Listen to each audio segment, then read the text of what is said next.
Good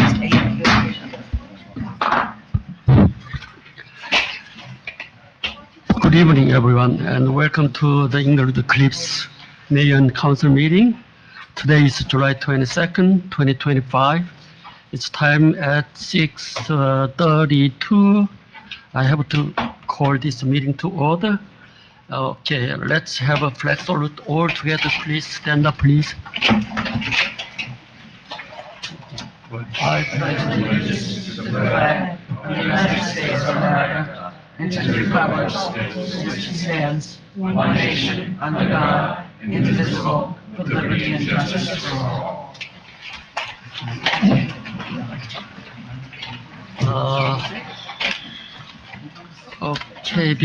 At this moment, I'd like to observe a moment of silence for our councilman, Rashid Patel's father, Mr. Haji Mohammed Patel. He passed away yesterday, this afternoon. The mayor and the council member and the borough staff attended the funeral service. We extend our deepest condolence to our councilman, Rashid Patel, and his family. Let us take a moment of silence all together.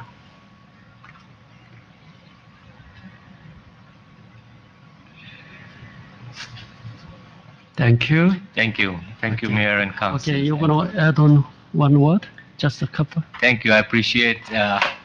My father was a resident of Englewood Cliffs since '98, and my mother is 88 years old, and the father is 93. And we just lost him. He was all active. We just lost him yesterday, and we buried him in the afternoon. Thank you so much. All the mayor and council were there, and police chief was there. I appreciate Mr. Gino was there too. Thank you so much. I really appreciate it. Thank you. Okay. Madam Clerk, Yes. could you read the statement of compliance? Sure, Mayor. Yeah. This meeting was called pursuant to the provision of the Open Public Meeting Act, PL 1975, Chapter 231. Notice of this meeting was included in a notice sent to the Star Ledger, the Record, and Herald News on June 30th, 2025, and published on July 3rd, 2025, posted on the bulletin board in the municipal building, and has remained continuously posted as the required notice under the statute. Copies of the above-mentioned notice are available to the public and on file in the office of the municipal clerk. Okay, thank you, Madam Clerk. Roll call, please. Sure. On roll call, Mayor Park, Yes. Councilwoman Drummond, Here. Councilman Luciano, absent. Councilwoman Ricketts, Yes. Councilman Liang, Here. Councilman Patel, Yes, President. Councilman Katrubis. Here. Okay. Okay, next item is, okay. On behalf of the entire governing body, I would like to thank Ms. Rose Martelloni for your service for almost 40 years as crossing guard in Englewood Cliffs. We appreciate you and your effort to serve the community. Then you say, I would like at the council to join me to honor Ms. Rosa Melaroni. Where is Ms. Melaroni? Would you come up?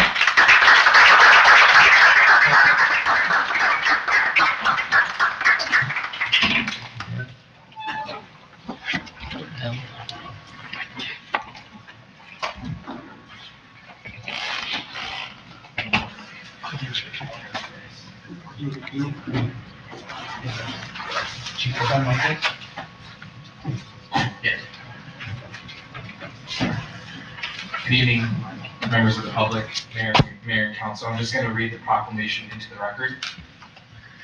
Whereas Rose Mastelloni and her husband Ralph moved to Englewood Cliffs in 1979, and whereas Rose and her husband went on to have 3 children, Louis, Maria, and Michael, who were all raised in Englewood Cliffs, and whereas in May of 1985, Mrs. Mastelloni was hired as a crossing guard and has served continuously ever since. And whereas Rose Mastelloni has faithfully served our community for 40 years as a crossing guard, ensuring the safety and well-being of countless children's families and pedestrians at Sylvan Avenue, and Bayview Avenue. And whereas through all seasons and all weather, she has stood as a vigilant and reassuring presence, guiding generations safely across our streets with professionalism, care, and unwavering dedication. And whereas Rose Massilloni has not only contributed to public safety, but has also become a beloved and respected figure in our neighborhood, known for her warmth, friendly smile, and deep commitment to the community. And whereas the impact of Rose's work extends beyond the crosswalk, fostering a culture of safety, respect, and community spirit among students, parents, and staff alike. And whereas it is fitting and proper that we recognize and celebrate the remarkable achievements and service of individuals like Rose who embody the highest ideals of public service. And now therefore, I, Mark Park, Mayor and Council of Borough of Englewood Cliffs, do hereby proclaim May 14, 2025 as Rose Massilloni Day in honor of her 40 years of exceptional service as a crossing guard, and extend our deepest gratitude and admiration on behalf of the entire community. Signed by Mayor Mark Park with support of the entire council. Congratulations.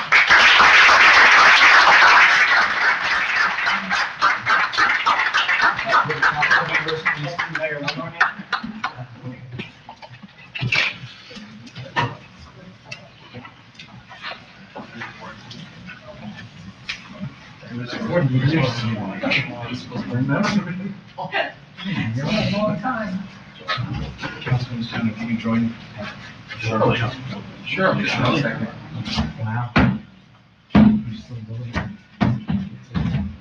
All right.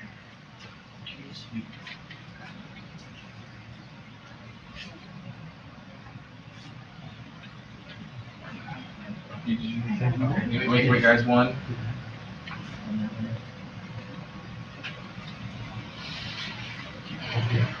Thank you. Thank you.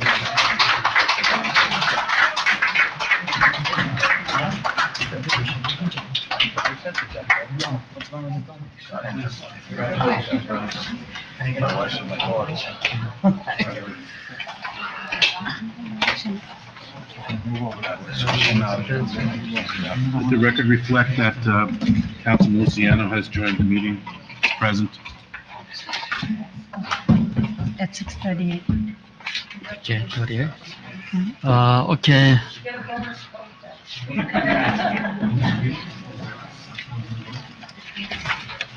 Okay, next, we have two young gentlemen worked as intern for this summer time, and we're gonna give them two certificates.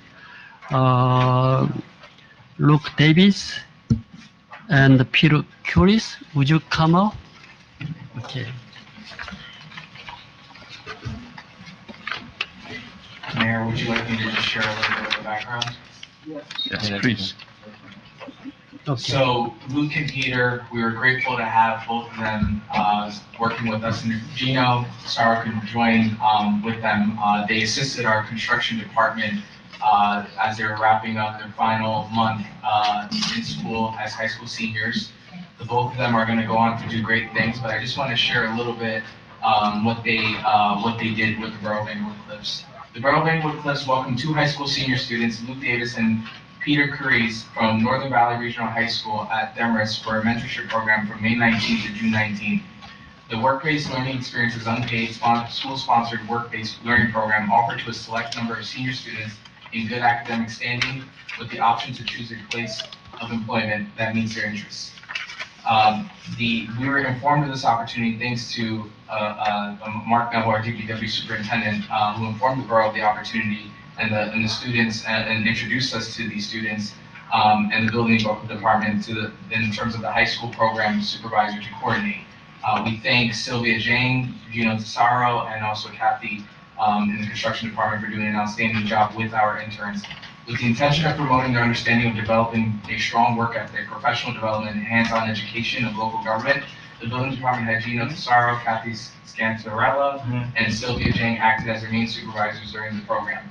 The students attended every day, Monday through Friday, from 9 a.m. to 3:30 p.m., and they demonstrated exceptional functionality, professionalism, capability, and interpersonal skills in handling various processes and systems in Excel, at public-facing responsibilities by further assisting the borough employees and the building department with day-to-day operations as needed.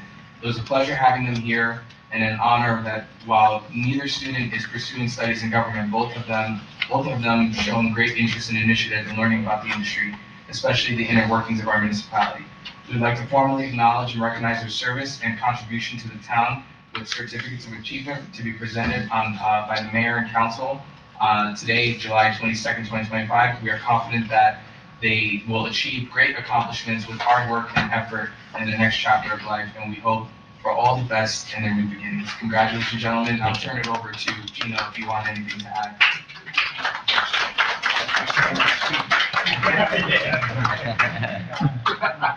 All right, you can toss it. Mayor, council members? Yeah. Okay.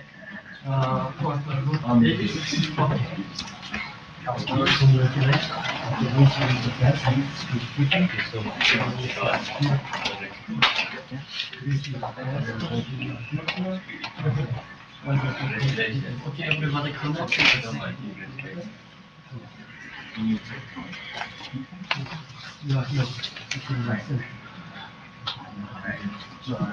They want us to be behind them anyway.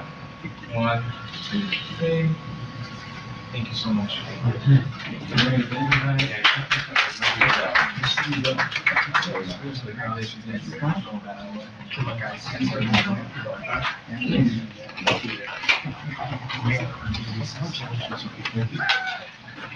No, the lady, it's okay. Just leave it there.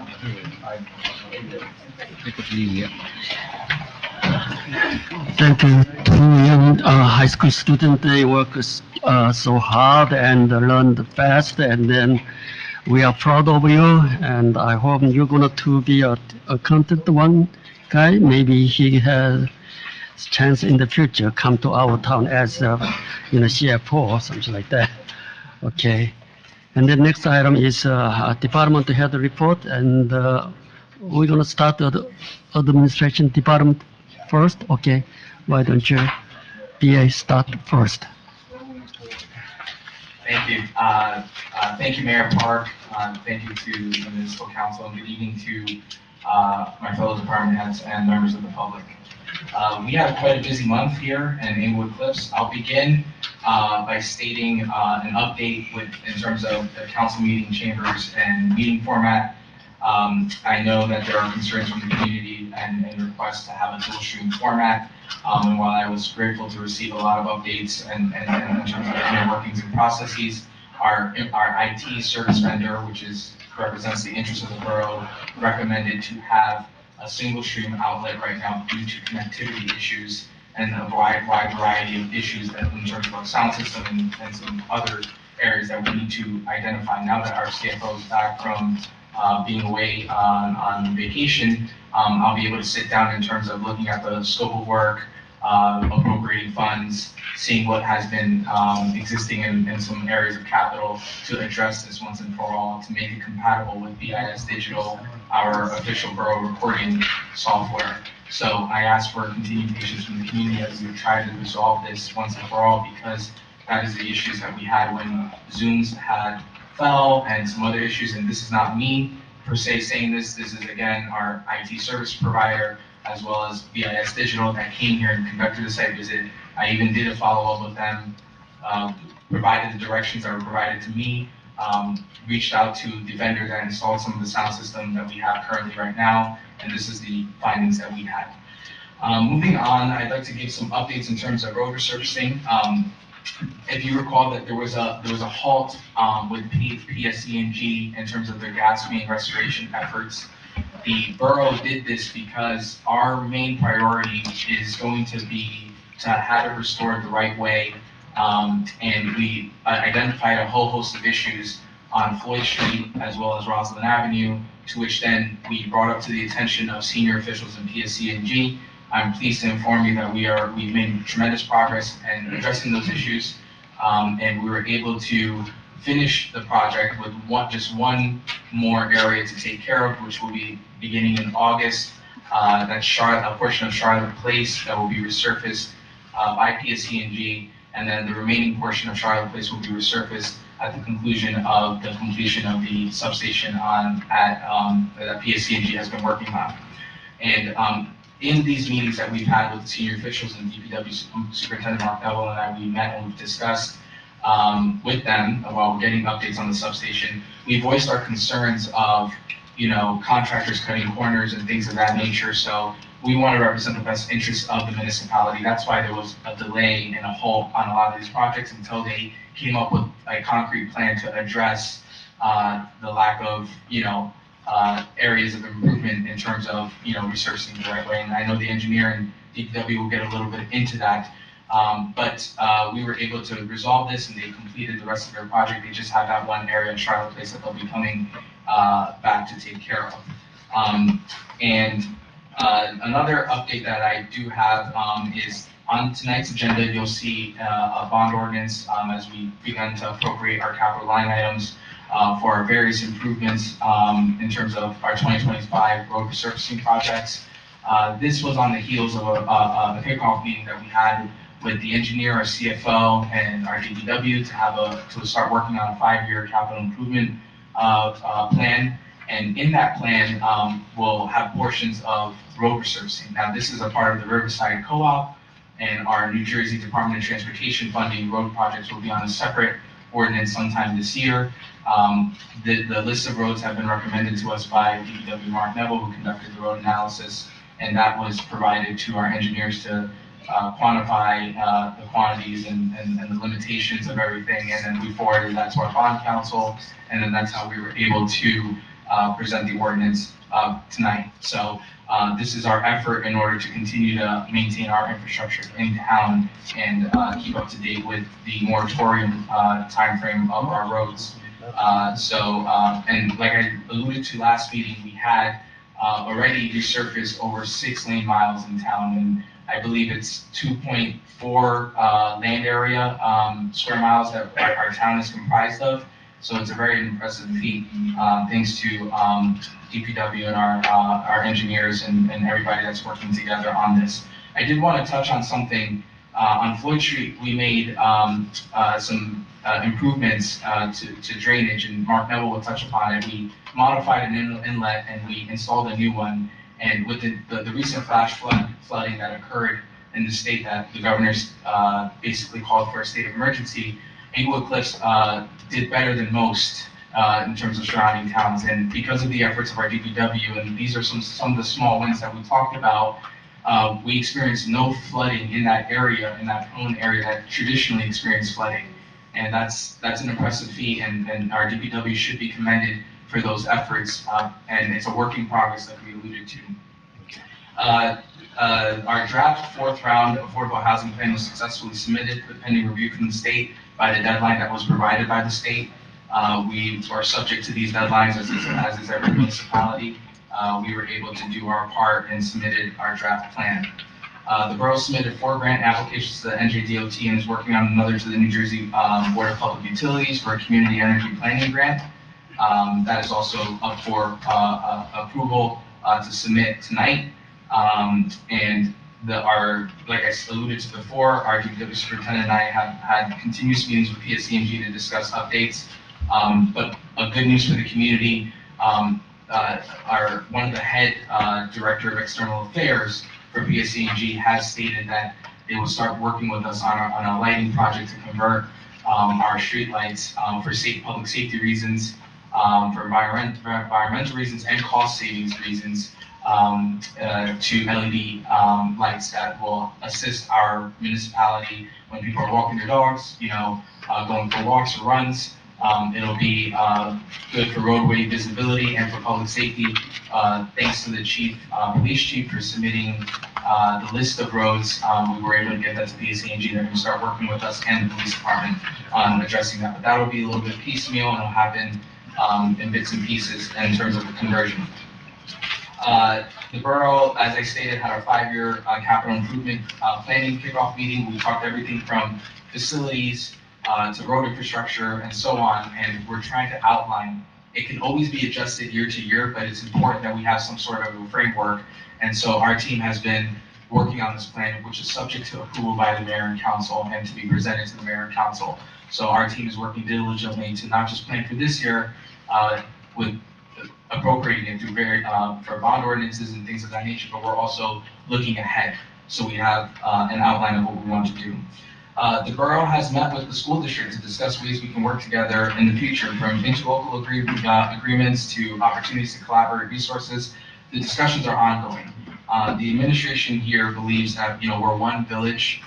We should work together with our counterparts at the school district to discuss best practices, how to, collaborate our resources together, how to allocate resources. I can assist them with some things, they can assist me with some stuff, and just work together, and the mayor believes that we're way too small not to work together.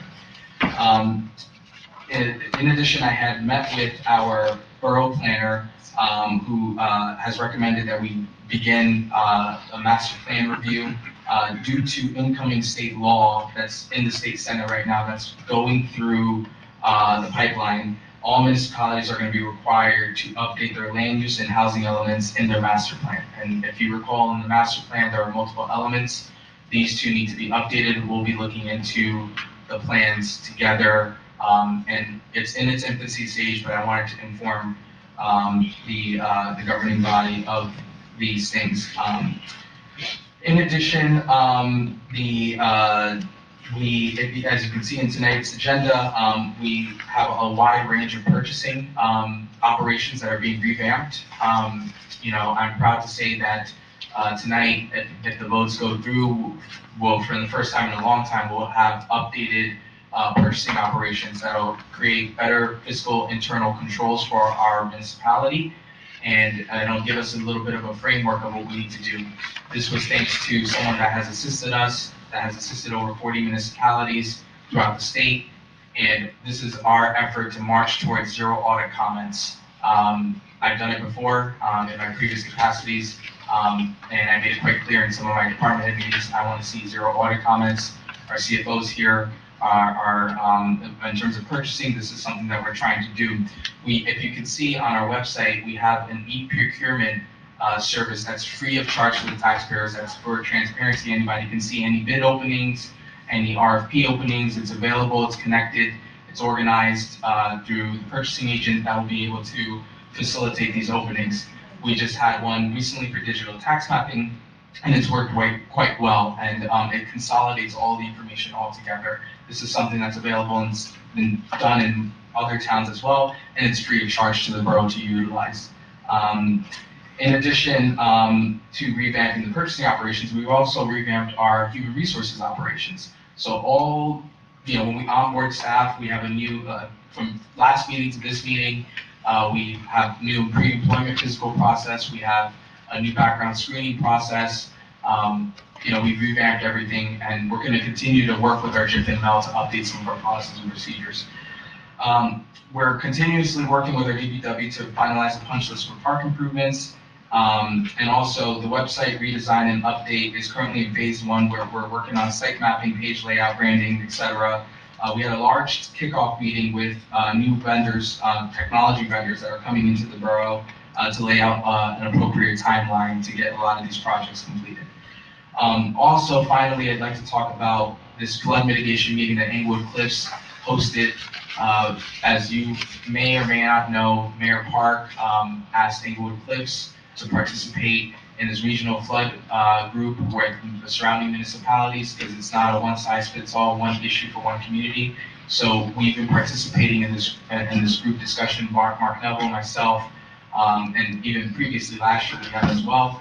And in my previous capacity, I actually lobbied the state of New Jersey, which in the recent budget was adopted by the state. The entire regional group is getting $1 million for flood mitigation efforts. And this includes Englewood Cliffs, City of Englewood, Leonia, Tenafly, Teaneck, etc., Leonia, Bergenfield. We're a part of a group of, the funds will go towards purchasing equipment and things of that nature. Sometime later this month, we'll have stream cleaning that our DPW will be coordinating, where you'll see surrounding DPWs going in certain areas in Englewood Cliffs to assist. But this is a regional collaboration that we have, and we meet on a monthly basis to discuss some issues. But based off that meeting, I quickly learned as well that Englewood Cliffs actually did better in the flash flood that occurred than most municipalities around us. With that being said, Mayor and Council, that is the extent of my report. Thank you. Okay, thank you. You did so great job. I really appreciate. Mr. Mayor, can I be recognized to ask a couple of questions of this, for our administrator, please? Okay, well, which one? You want to? Can I be recognized to ask a couple of questions of our business administrator, please? Oh, okay. Yeah, okay, go ahead. Okay, Mr. Chowdhury, I know, just a couple of things you touched on. I'd ask that you, I think the company that you mentioned with what's going on with the sound in here came here last year as well, and they're the ones who recommended that Mr. Di Gregorio do certain recommendations. So I'm a little surprised to hear that they're saying that there's stuff that's lacking. Let me finish my question. There's stuff that's lacking, because I believe this council and administration last year allowed Mr. Di Gregorio to spend approximately $50,000 that he said he could fix with a few $100s to make this room better with cameras, TVs, audio, new mics, new thing over next to the councilman at the other end. So I'd like for you to investigate with this company. What did they provide to us last year for $50,000, and what was inadequate? Because it always upsets me when, you know what, we allow people just to spend money and we find out it was all for naught, which I was against from the beginning, okay? And they just let David go on. So if you could look into that, please, I'd greatly appreciate it. Also, you mentioned about the substation. When you mentioned Charlotte Place, is Charlotte Place, are you talking about just the end where they're doing the power station? Or are you talking Charlotte Place from the power station all the way through to, yeah. Oh, they're taking care of the whole thing? Anybody, I'll take anybody if someone in the audience can tell me what's going on, I'd take the answer from anybody. This year's plans to go from Sylvan Avenue to Castle Drive. Okay, Hopefully they promised us before school, but. okay, Then, once the substation is complete. then that side. Between Hudson Terrace. I just was concerned because when he said a portion of it, I just wanted to make sure it wasn't from 9W to the bank, and then we're from there to the end, I okay. just wanted him to touch deeper into it, that's why I just. You also mentioned something about better purchasing operations. Well, I'm at a loss for that. I don't know anything about these new operations. What are they? Is it just hiring this canning group as a QPA? Because I believe our CFO is a QPA. I believe our tax collector is a QPA. So I'm trying to understand the benefit.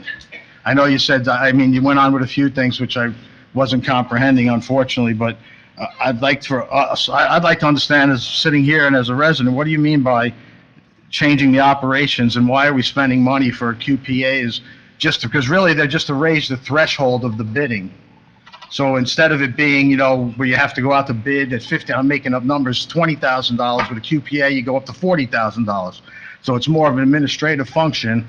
So if you could just enlighten me on that as well, please. Okay, Huh? so, as you recall, the state passed a law that was effective as of July 1st that increased our bid threshold to $53,000. That's on the comms and communication. That's one aspect.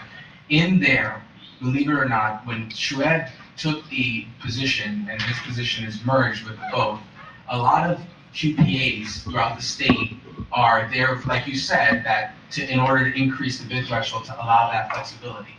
But a lot of the audit comments that come in are due to the fact that there's these weeds of purchasing that not many people are aware of, that's in layers of bureaucracy that needs to be, weeded through, which is where this vendor, subject to approval, that's actually below the quote threshold. That's why they were able to begin to have all these documents laid out for us that's subject to, matching up with what the state is requiring us to do. If you fall below a certain threshold, these are the certain documents you need to have outlined in an official purchasing manual, an official vendor manual, some of the exhibits that need to be provided, basically setting forth the practices, what you need to do. Not everything requires an RFP. Not everything requires a competitive contracting process. But wouldn't a QPA, excuse me for interrupting you, wouldn't a qualified purchasing agent certified by the state of New Jersey know all of that stuff already? So why do we have to go And I'm trying to understand, you say, you're talking in terms of, we need to do the weeds. What's the weeds? What's the cleaning of the weeds? I'd like to have more definitive of what Canning is going to do. This gentleman right here has a town that he's the CFO and the qualified purchasing agent. I'm sure he's qualified to be our QPA. I don't understand, because are you saying that he doesn't have the qualifications? Or is he just that we're not staffed enough to take care of this? I'm just trying to understand, because it seems as though this administration is willing to just spend our money and have no accountability for it. So I'm trying to understand. So, Councilman, a few years ago, a law was passed where CFOs can basically sit for an exam and get a QPA license. Mhm. So basically, most CFOs got the QPA license. It allowed them to expand the bid threshold, which is what happened in my full-time employment and the part-time employment when I was hired. Most towns don't have a separate purchasing department. They're too small for it. They don't have the staff. So basically, you're doing the bare minimum in terms of purchasing. This company, if hired and selected, will basically establish a purchasing department within the borough and give you access to resources and time, honestly, that I as a QPA don't have, because I have that because so you can take advantage of the higher bid threshold. Like in Kearney, where I work full time, all my construction bids are done by the engineers. All the professional items are done by the attorneys. So it leaves me with maybe in a year I do 2 or 3 bids, like tree removal, landscaping services, janitorial services, very limited scope, and of course the routine purchasing. This, if you establish or appoint this group, their focus is purchasing. So in essence, you're establishing an outside firm as the borough's purchasing department. Right, but you're still the ultimate responsibility to ensure that those bids, whether we have a purchasing department and put all the paperwork in, you're the final man that has to say, you know what, we have all this, whether it's the building department, whether it's the DPW, whether it's the fire department, it still has to come to you, and you have to ensure that all that paperwork that you're talking about has been done. So I think ultimately, if this firm is appointed, they will basically become your QPA. So they will be taking over that responsibility. They will be taking over that from him. So it's a separation. So from a finance standpoint, and a lot of the smaller towns also have this as well. It's able to have a cleaner operation because, like I said, between the budget, between a lot of other things from accounts payable and other stuff that Shuaib is responsible for, the purchasing side of things get very detailed, and there could be certain oversights that no fault of anybody else. It's literally administrative and bureaucratic. This is going to be able to help straighten things out when we need to and establish. So once the QPA says that this purchase was done legitimately, you don't have any responsibility for it. Well, ultimately, they're saying it's okay from the purchasing standpoint in terms of getting the codes, and it will actually complicate things a little bit because right now, a lot of the departments, believe it or not, you have emergencies, and it will delay some of the processes, but at the end of the day, you will be doing, so it's like, you have to make, how much is it now? I don't know. It's a compromise. Okay, thank you. And how much is that? I seen a resolution that was sent to us that had nothing to do with our town, and it had a $50,000 not to exceed, but we're paying them $833 this month. So I'm a little concerned. I'm sorry. When I saw that the qualified purchasing agent, there was a resolution attached that wasn't from our town. So that had a $50,000 not to exceed for them. What is the resolution? Okay, forget all that. What's the resolution that we're hiring Canning for? It's from now until December, and the amount is $5,000. 5,000? Yeah. Okay, from now till the end of the year. End of the year, and if the council wishes to proceed again at the reorg, they would vote before we would have to do the RFP for it. If we're not RFP, it would be professional service, but if they wish to renew, it would be in January. But they're already working, he's already worked. Because they're below the quote threshold, and I have the ability to begin some folks to start getting the documents arranged and do all that stuff. One other thing that I know you mentioned, that to go back to the power station. I know when I asked about it previously, I was almost mocked by Kranjak that what I don't care about the power, backup. Can you please find, you know what, Councilwoman? We don't have any communication for a month and a half. I'm allowed to ask my questions. So, not when you get it on Thursday.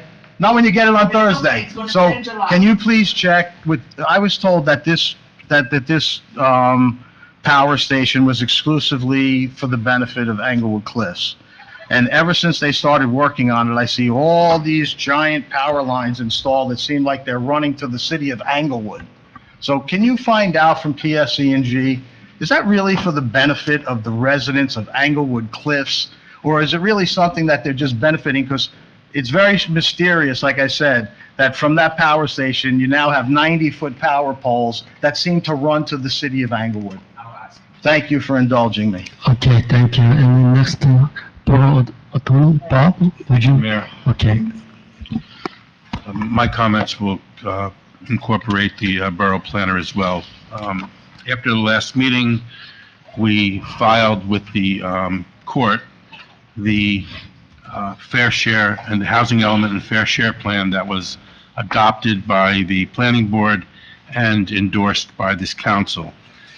We now will enter into a phase where this plan is being reviewed and hopefully will be accepted, and then we will begin the work of preparing ordinances to enforce the plan, to support the plan.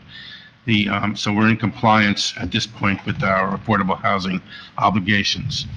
The other item that's of import and is paramount at this point is the application of CFI development at 20-32 Sylvan Ave, and I think 4 Bayview is the other address. So this applicant filed, or it's known as Choppy, but CFI Development LLC is the actual applicant.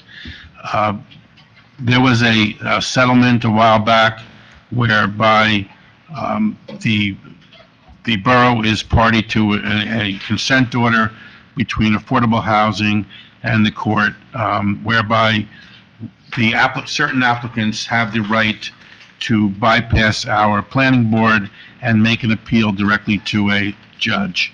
In this case, Chaffee made that election, I'll call it Chaffee, made the election to go right to the court for the resolution of its pending application. If you have not seen it already, the application is on file, and an amendment to that application was filed, I believe, yesterday, but they're all on file for you to review. The borough's professionals, our planner, Mike Mistretta, our engineer, planning board engineer, and our traffic consultant have all reviewed the plan and have provided comments. The first hearing on this application will be at the Bergen County Courthouse on August the 5th, and Judge Maurice Gallipoli, retired judge, is the person in charge of the hearing. So we are preparing now and we have been preparing, reviewing the plans and preparing for these hearings, which will begin August the 5th. And that's my report there. okay, thank you. Okay, I just have a question. Mr. Farrar, Yes, sir. who is you're representing us in that?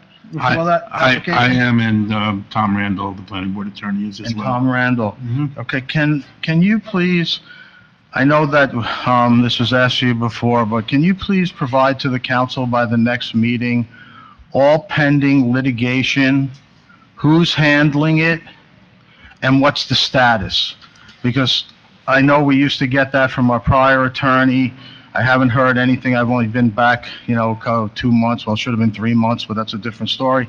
And I think that the council should have an idea of what litigation is still actively being pursued, what firm is representing us, and what the status of that legal lawsuit is. Thank you. thank you. And the next, Borough planner that in That here, right? incorporated the planners. You already covered, right? Yes. Okay.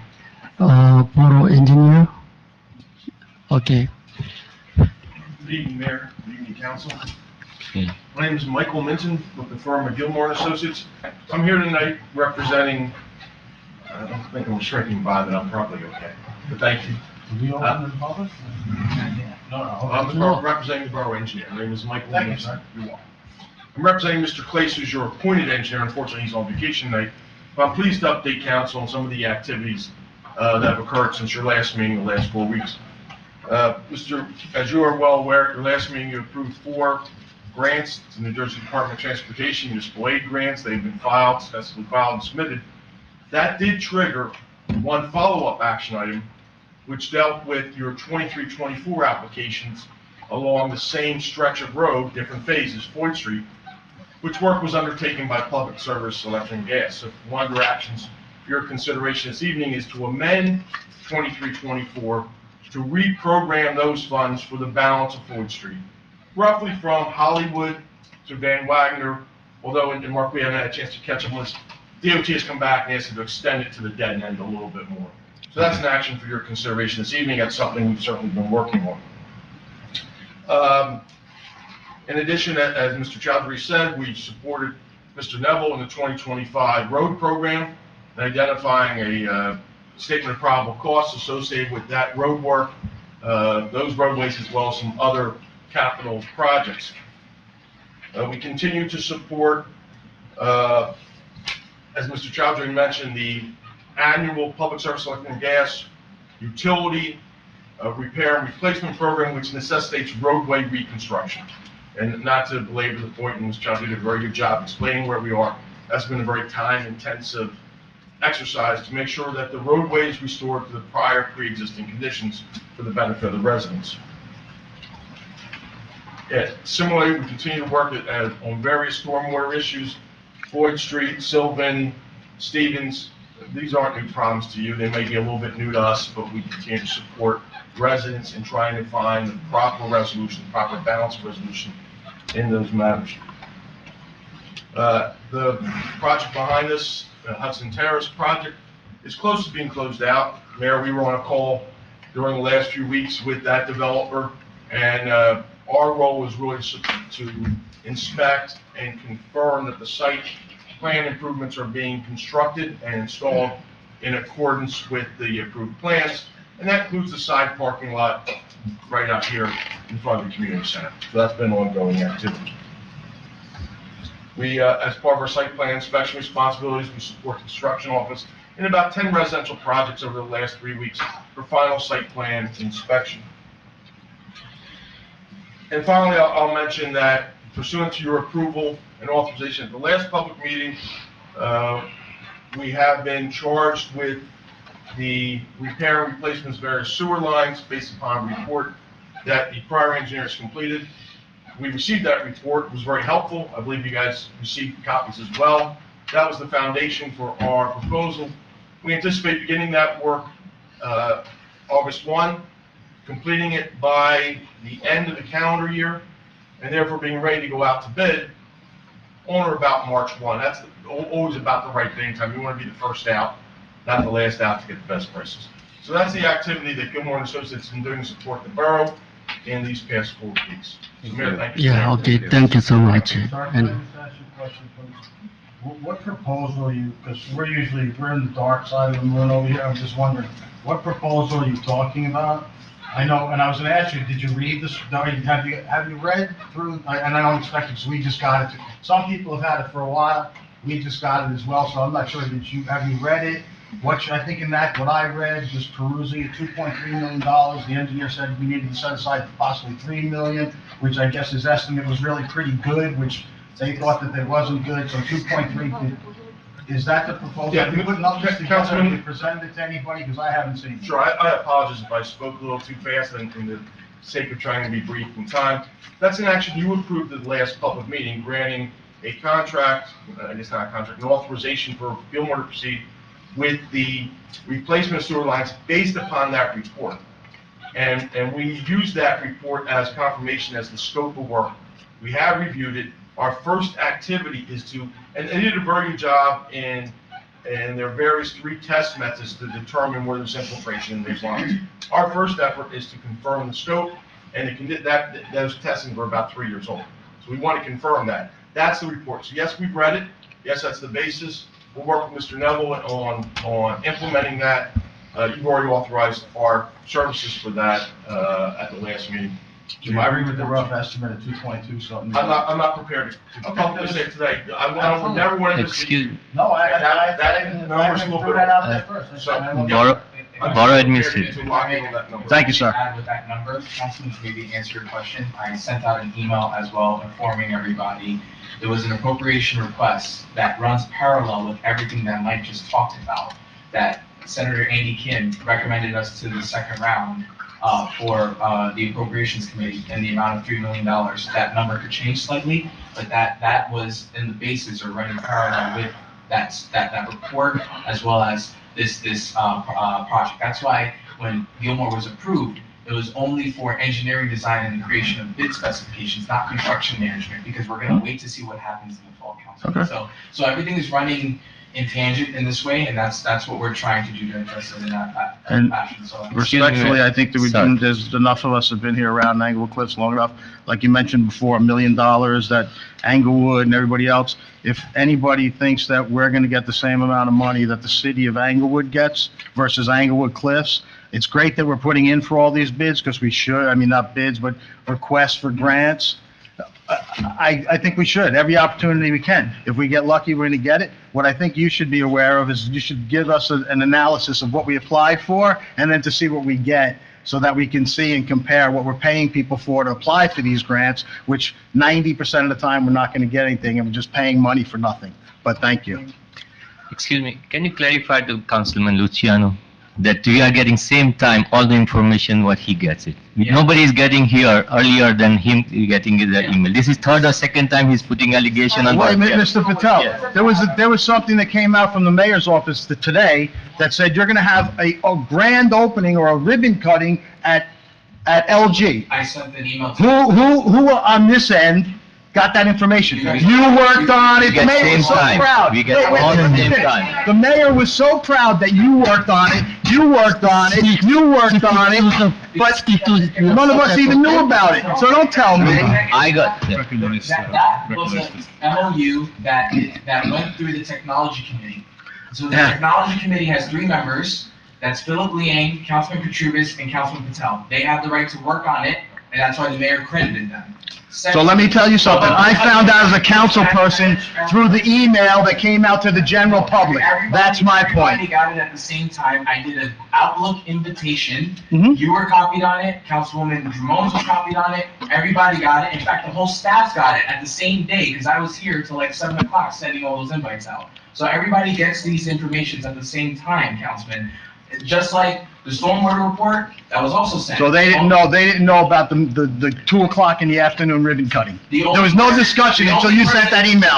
Come on. The only person they need to coordinate the schedule with is Mayor Clark's schedule with respect to LG, because the mayor was authorized to sign the MOU. Not the MC. They have to check that the MC The MC was available according to what the mayor's schedule was, and that was the request. You just said the only one you had to check No, was the mayor. The 3 members of the technology the councilman that was MC. You're talking about rest of the stuff, not the ribbon Available cutting. according Ribbon to what the cutting mayor is small set the thing. date, and that was Very according to small the thing. budget. I'm just saying the fact straight. Yeah. Okay, let's move on. Thank you so much. Thank you. Next, okay. We don't want to spend time. Finance. Okay. Finance and, okay. Engineer. No, engineer? Yeah, we already did it. Okay. Okay. CFO, please. Good evening, Mayor and Council members. So tonight we'll have a budget hearing, Mhm. as advertised on the introduced budget. There is also the state has completed their review of the budget. There were some minor items that I addressed already that resulted in a amendment, which is also on the agenda. Unfortunately, that amendment triggers the portion where you have to advertise the amendment and then have a hearing on the amendment. So that will delay us by either a month if we schedule to do it at the next regular meeting, or if we decide to do it at a special meeting between now and then, it will cut some time. Considering that this meeting is already so late in July, I would just suggest to keep it on for the regular meeting in August. That's when you'll have a hearing on the budget amendment, and at that time you can adopt the amended budget. Okay, thank you. Okay, next, police department, police chief, please.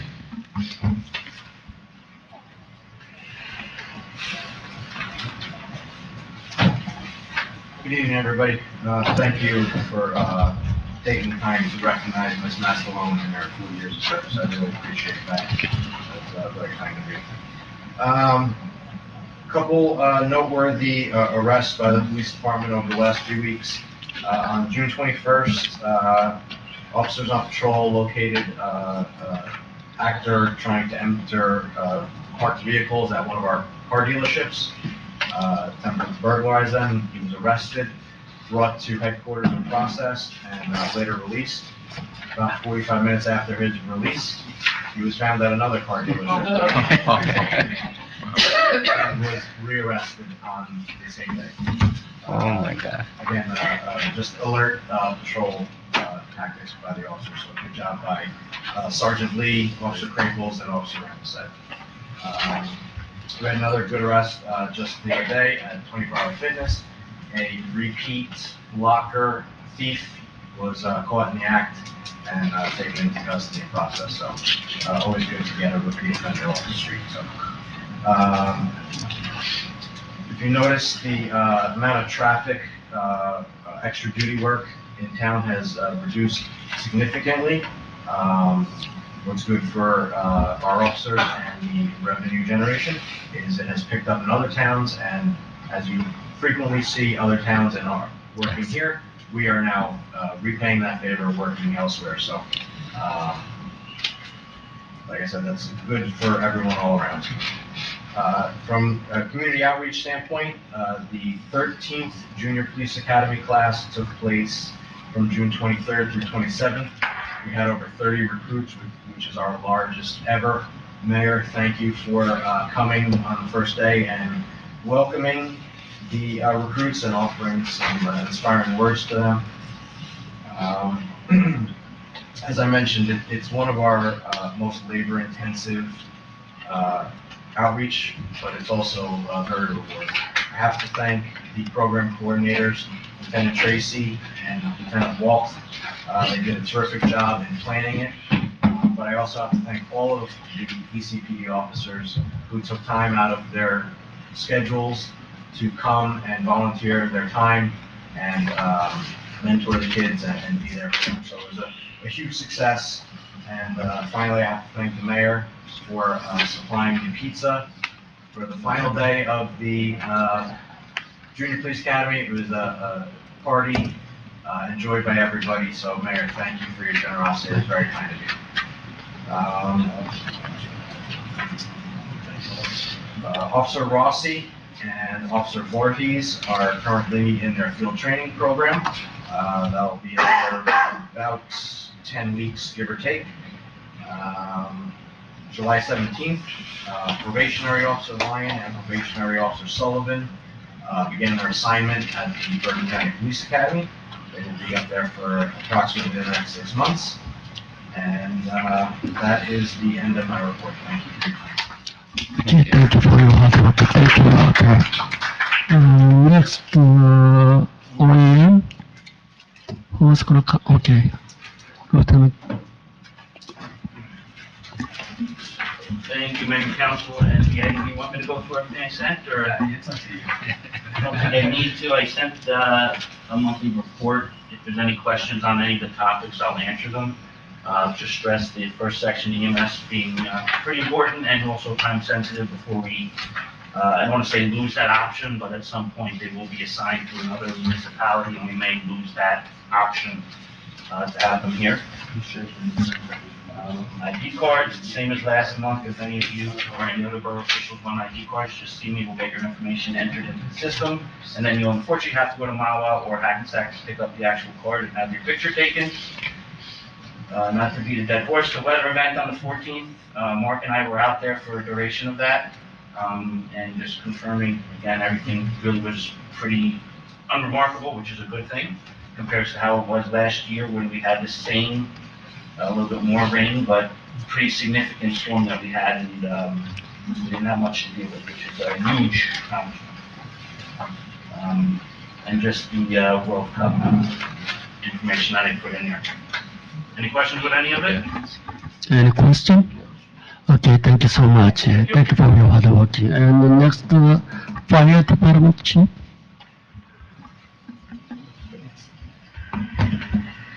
Good evening, Mayor and Council. Just happy to report that July 4th was problem-free. nothing significant with any type of fireworks incident, so we appreciate that.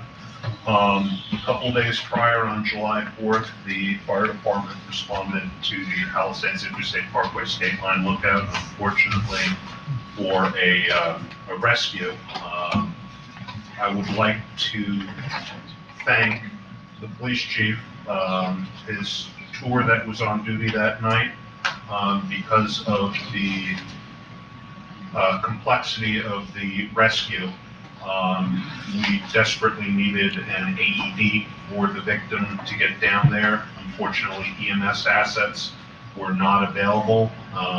Knowing that all Englewood Cliffs patrol cars have AEDs and all of our police officers are EMTs, I requested resources from Tour Commander Lieutenant Romano, who promptly sent a patrol car up to provide urgently needed medical equipment. Our crews, along with people from Closter Rescue, Fort Lee Fire Department, Richfield Fire Department, and Edgewater Fire Department, we attempted to rescue the victim. Unfortunately, they succumbed on the way out. It was very challenging due to the size of the individual patient and the extremely difficult terrain during rainy, muddy weather. But nevertheless, I'd like to thank the police chief and his officers for their dedicated work of going beyond with that. I had submitted a sample ordinance to Intishan regarding first responder radios. The Borough of Edgewater has an ordinance in place that requires commercial buildings retroactively to implement what's known as first responder emergency radio systems. These are devices in large commercial buildings, as well as just large buildings in general, that will help amplify first responder radios. Our current handheld radios do not work in larger buildings like CNBC, 700 Sullivan, 560 Sullivan, larger office buildings type that. And with the new development coming at 800 Sullivan, as well as even next door on Hudson Terrace, there is the concern that both fire radios, police radios, EMS radios will not work. The Borough of Edgewater has implemented a program along with Fort Lee to basically require these systems to be retroactively installed. There is a cost to the building owner, but in terms of the overall expense, it is a minimal cost and provides a great deal of life safety benefit for all responders. So like I said, I did confer with Intishan about it, and hopefully we can make that a reality in Englewood Cliffs. Last thing with regards to grants, through Borough Grant Writer Millennium, as well as with the assistance of Schwade, Rich, and Intishan, we were able to put together several $100,000 grant request for the safer grants. We feel that there's a good opportunity for those things coming through based on our need and matching in line with the grant priorities. So I'll have further news as we get that. But other than that, that's all I have. Thank you. Okay, thank you. We have the EMS agreement with Englewood Hospital. So that was on the Palisades Interstate Parkway. So that was out of Englewood Cliffs. So we actually responded into Alpine, and It was in Alpine, it wasn't Englewood Cliffs. yeah, the State line, you said, I'm sorry? state line. Okay, that's all. So our high angle rescue team goes from. I thought it was Englewood, and if it was Englewood, I understand now it was Alpine. Because we have an agreement with them, they have office buildings here, they're gonna build a new building. I would ask our BA if that was true to contact them and say, what the heck happened? Just in general, the challenge of that operation was there was imprecise location information. Basically, once we got to the highway, it was a 20, 25-minute hike in just to access the victim. And unfortunately, things get rather chaotic in those situations. Okay, thank you. The next, building department. Good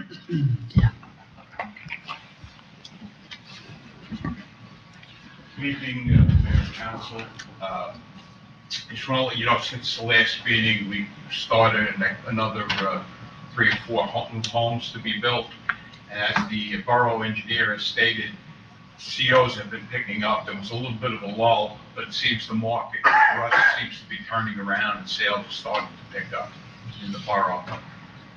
800 Sylvan, they're at a point now where they're going to be opening up models, 2 of the buildings, and we'll be issuing COs for those 2 buildings.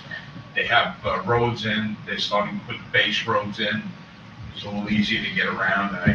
I believe in the next 2-3 months, they're going to try and look for rentals up there.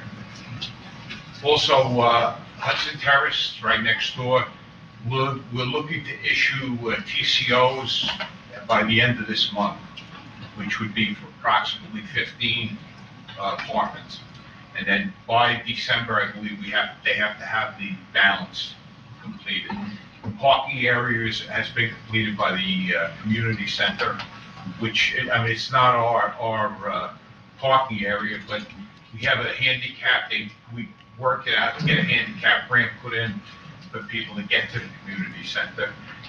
And I believe they're gonna open up a leasing office there, I guess that's, which I think is a good idea because we get a lot of people come in asking about that project.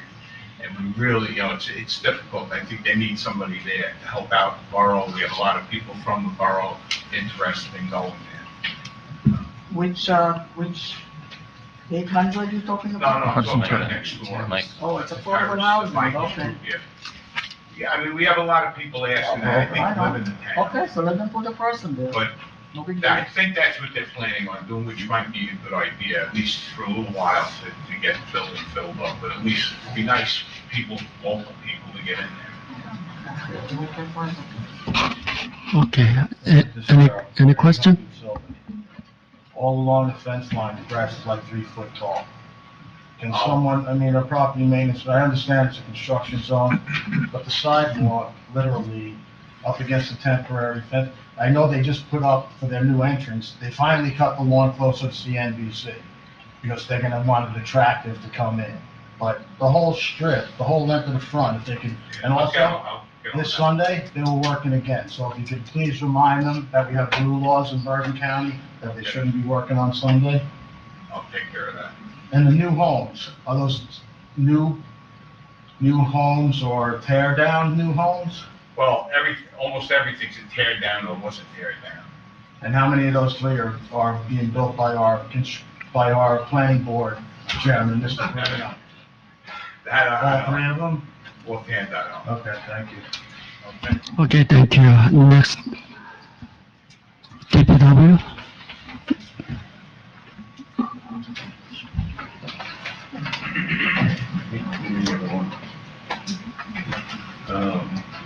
Our social site. Our next recycling training event will be October 25th. That's 9 to 1 down at DPW. Our recycling canners are still available, so well received. They can be picked up at DPW between 10 and 2, Monday to Friday. And you can also, if you need be, call in, take an address, get them out to you as soon as possible. To date, as of this afternoon, we've so far handed out 436 bins, and residents seem to be happy with it. We touched on the Floyd Street drainage work, was completed June 27th. The PZD did the final pave of those area roads on July 9th, and as Tim touched on, July 14th, we got heavy rain, about 35 to 40 minutes. I was standing there in person, got soaked. Everything seems to be working as intended.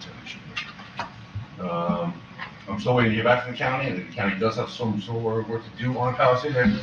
I haven't gotten confirmation of any dates or action yet. We did have our flood mitigation meeting on July 17th. I'm scheduling with other towns to do our snag and tree up area trees and things like that. That's a group effort that we've done on all the towns involved. Did a JIF inspection on July 11th, and the representative was very happy to see what you saw as we passed. And that was with that one. And then the co-op was touched on. fund capital funds we're gonna plan to pay, through the Riverside Co-op. Okay, any question? Thank you. Thank you. Okay, finally, Recreation Department, would you come on? Good evening, Mayor and Council. We're well into camp. Things are going well. The kids are having great experiences. And we've changed a lot of processes for the future as well for this year in terms of registering the camp, background checks, that kind of thing. We've been doing some movie nights, which have been going pretty well, and making plans for Englewood Cliffs Day, the 5K, Halloween, soccer. But basically everything's on track. The one thing we did at the camp is that when we ramped up, we had a lot of counselors, and we've cut hours to try to taper it down as we get more efficient. Okay, but you know, one thing done.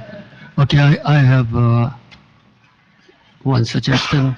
Please, in advance notice to the public. What is your schedule? In advance notice to the public, not the last minute, last date. Okay. Movie Yeah. nights and all. Oh, yeah. Yeah, that's we need to schedule, and you just let them know in advance. Dan, you want to touch on movie night, and this was sort of a new venture and putting it together, and he's taking feedback and we're working on that. Okay, yes, that I will be appreciate. Okay, thank you so much. Okay, I'm going to move on next, up to the public. I need a motion. I'll make a motion. And I need a second. Okay, anybody has public, open to the public? Okay, okay, come out, and you need your name and address and a 5-minute time limit, every public comment. Yes, my name's James McLaughlin. I'm a resident at 13 7th Street in Englewood Cliffs. And I'm out, a few of our neighbors here are out as well for the construction projects that's planned at 20 Sylvan. We don't agree with the exit and entrance on Bayview. We think, you know, it's a residential neighborhood. Having that as the only entrance for such a large complex doesn't make sense to us. Our kids, you know, are on those streets. There's a bus stop for Northcliffe Elementary School that my son last year was on. There's the Japanese school across the street on the other side of Bayview. There's a lot of, I think there's a lot of risk there. It's pretty close to the curb too. It's just that veterinarian's location and then just the block down. So I think they have to make some changes to that. I know, you know, I understood what our attorney said about going directly to the court. So we do plan on attending that. We're gonna have our voice heard, but I just wanted to let you guys know that's why we're here. We want to give you more information. Thank you for posting the information on the website. And we'll be there to voice our concerns to the judge on, Thank you. what's the? August the 5th. August the 5th. Yeah, we're also going to be, you know, notifying our other neighbors. Okay, Yeah. only for this case is very important, and anybody has any question, maybe our plan is not in tonight, unfortunately. Our, you know, the mayor, but the lawyer can answer it for you. And this agenda only, I will allow you same question, he can answer it for you. Okay, anybody has different idea on the question, come out, and then just this session only, we're gonna finish about it, that the project only. Okay, anybody else? Anybody come out and can? I'm just confused with what you said, Mayor.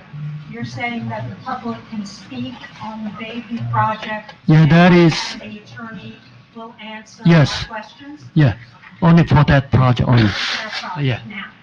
Yeah. You know, I just want to second the objection here. I'm a resident on Bayview Avenue. Go to my Name? Okay, your name and address, please. 15 East Bayview Avenue, and again, people are saying strongly object to the plan that comes on Bayview Avenue for all the reasons that James mentioned. There is no parking on Bayview Avenue on both sides. There's already a lot of traffic that comes in through Bayview. So when you go in there and you have a 78,000 square feet development that happens on the property, you're going to burden that street significantly. So the plan must account for a different exit and entry to that particular property. Van Nostrand, for example, you can't make a left turn there. I don't know why that is a dead-end street. So there must be a different plan in terms of not burdening Bayview Avenue with the additional traffic. If you live on Bayview Avenue, you see cars whiz by, extremely 50 miles an hour. Thanks to the police department, they put a sign in there to monitor speed limits. So I think consideration should be given to Bayview Avenue. Again, there is no parking, there is no payments. There are lots of kids on the street. It's an issue. So hopefully, Mr. Chaudhary, you pay attention to that, and the plan accounts. I'm sorry. Okay, Bob, would you add on the No, he'll answer.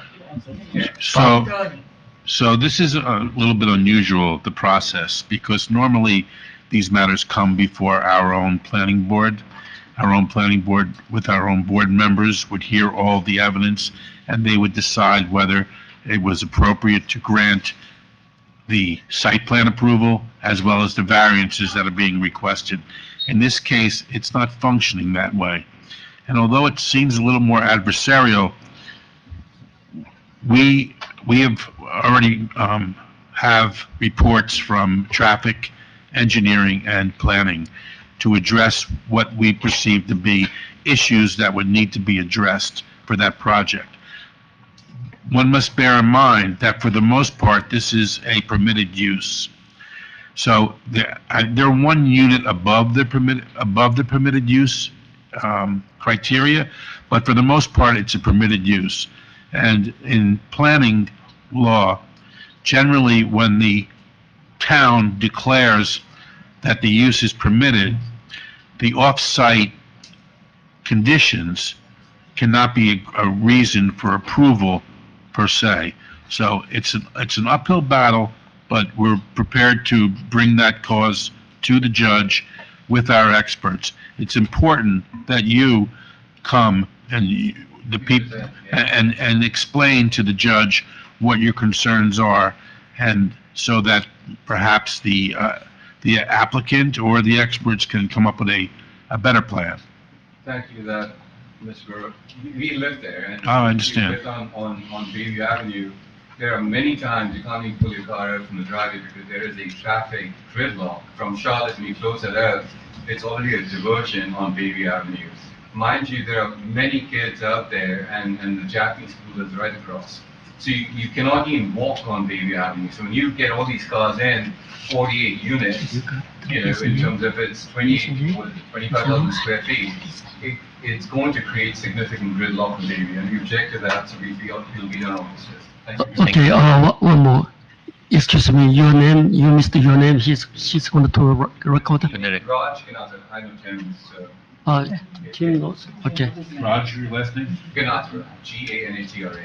Okay. Like Sinatra, I don't sing, but that's Okay.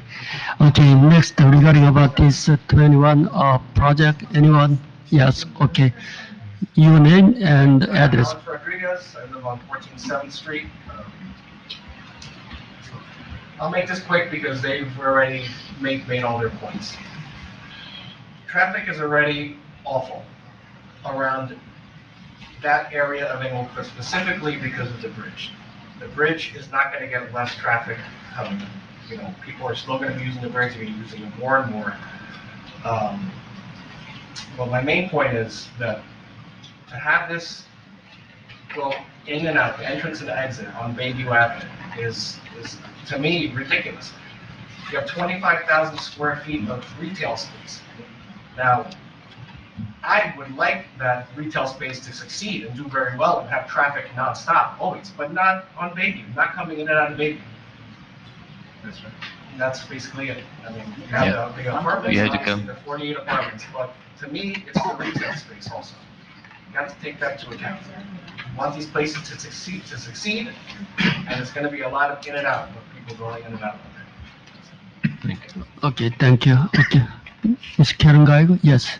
On this subject, I am against the project. I've been against this project, as many of you know, for many, many years. This project, I don't know if you're familiar with it, Mr. Farrar, but this project has been before the planning board.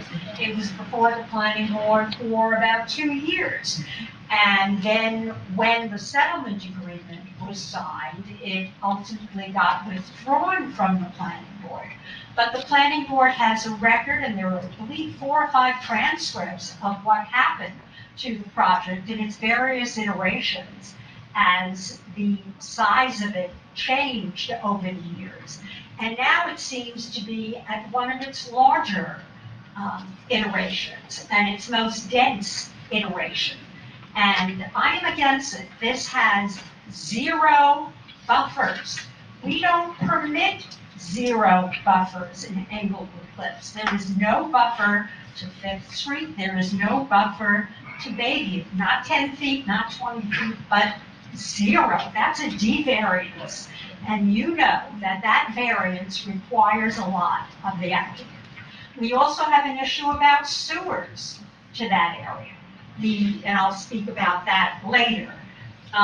The other concern I have is I've looked at Mr. Mistretta's bills over the last 2 years, and he has been working on site plans for this site for somebody, and it's someone's direction. I don't know who has been directing him.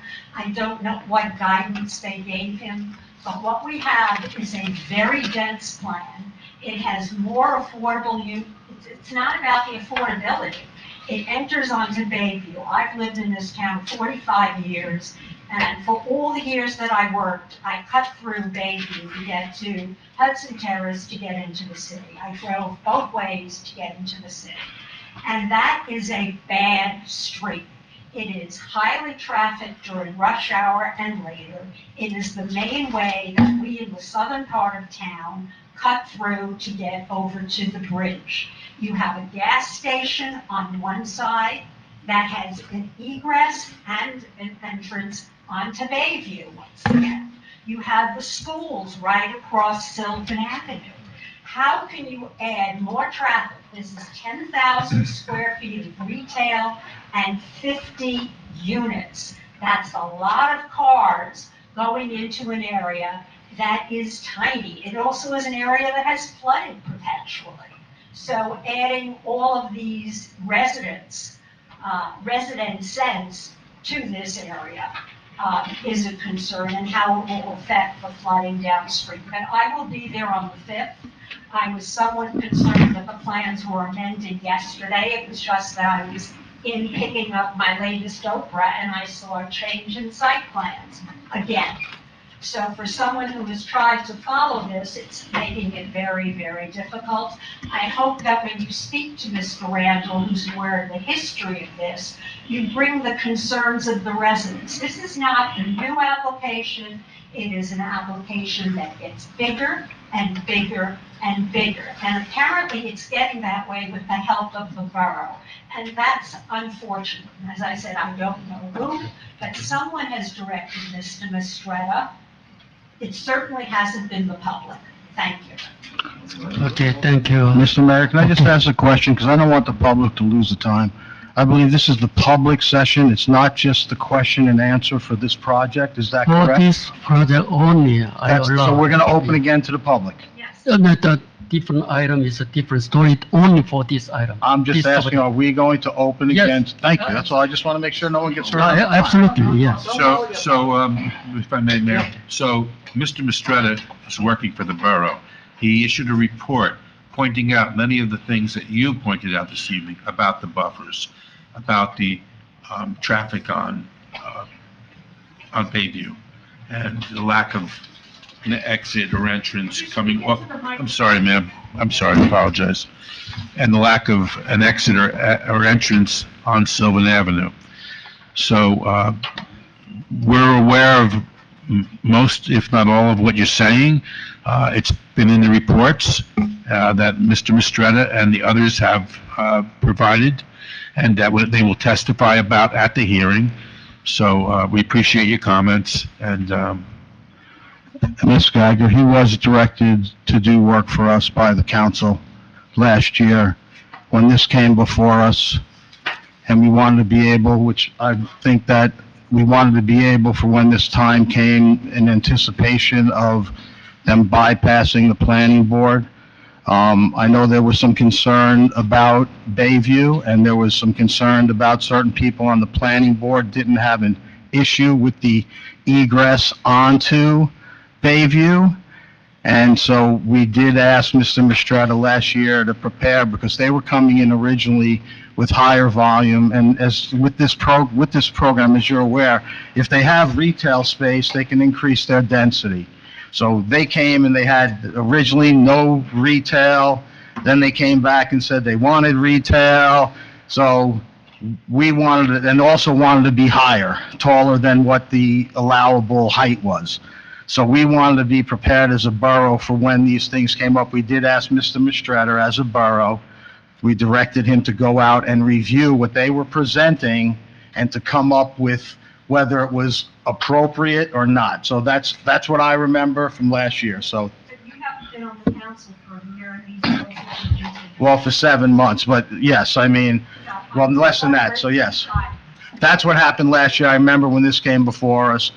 There was other people over here too, they're not gonna tell you, but yes, we did direct him to plan for these, and I'm hoping that the position that you're stating, the position that I feel is along with you, is the same position from what I remember, that they were going to counter all the reasons why not to go out on Bayview, my own recollection. Okay, thank you. Mr. Mayor? Yes, yes. Just one thing, if the borough attorney could just make it clear to Ms. Geiger that I don't think that Mr. Mistretta is altering the plans in any no, way. he's only reviewing the plans that were submitted on behalf of the borough and making comments about them, that what he sees as being the items that they violate, and proposals as to why and how they could make the plan better. Just like any review, it's really what if I misspoke, he's not doing other plans, he's reviewing, just like should have been done with 900 Sylvan that we paid for, but, so you have an engineer that's supposed to review it to the residents of the town. Okay, we will save time, and only this item per Mario, so you want to talk about this item? Okay, come out and...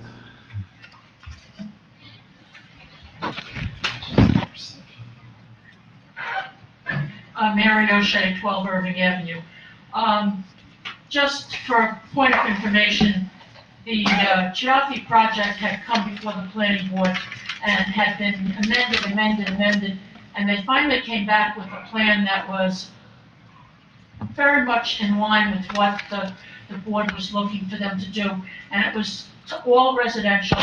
It was not, did not have any commercial composition of it, and they brought it in on a hardboard and put it up on the tripod, and they said they would bring it back with the final detailed plans and everything. They never came back.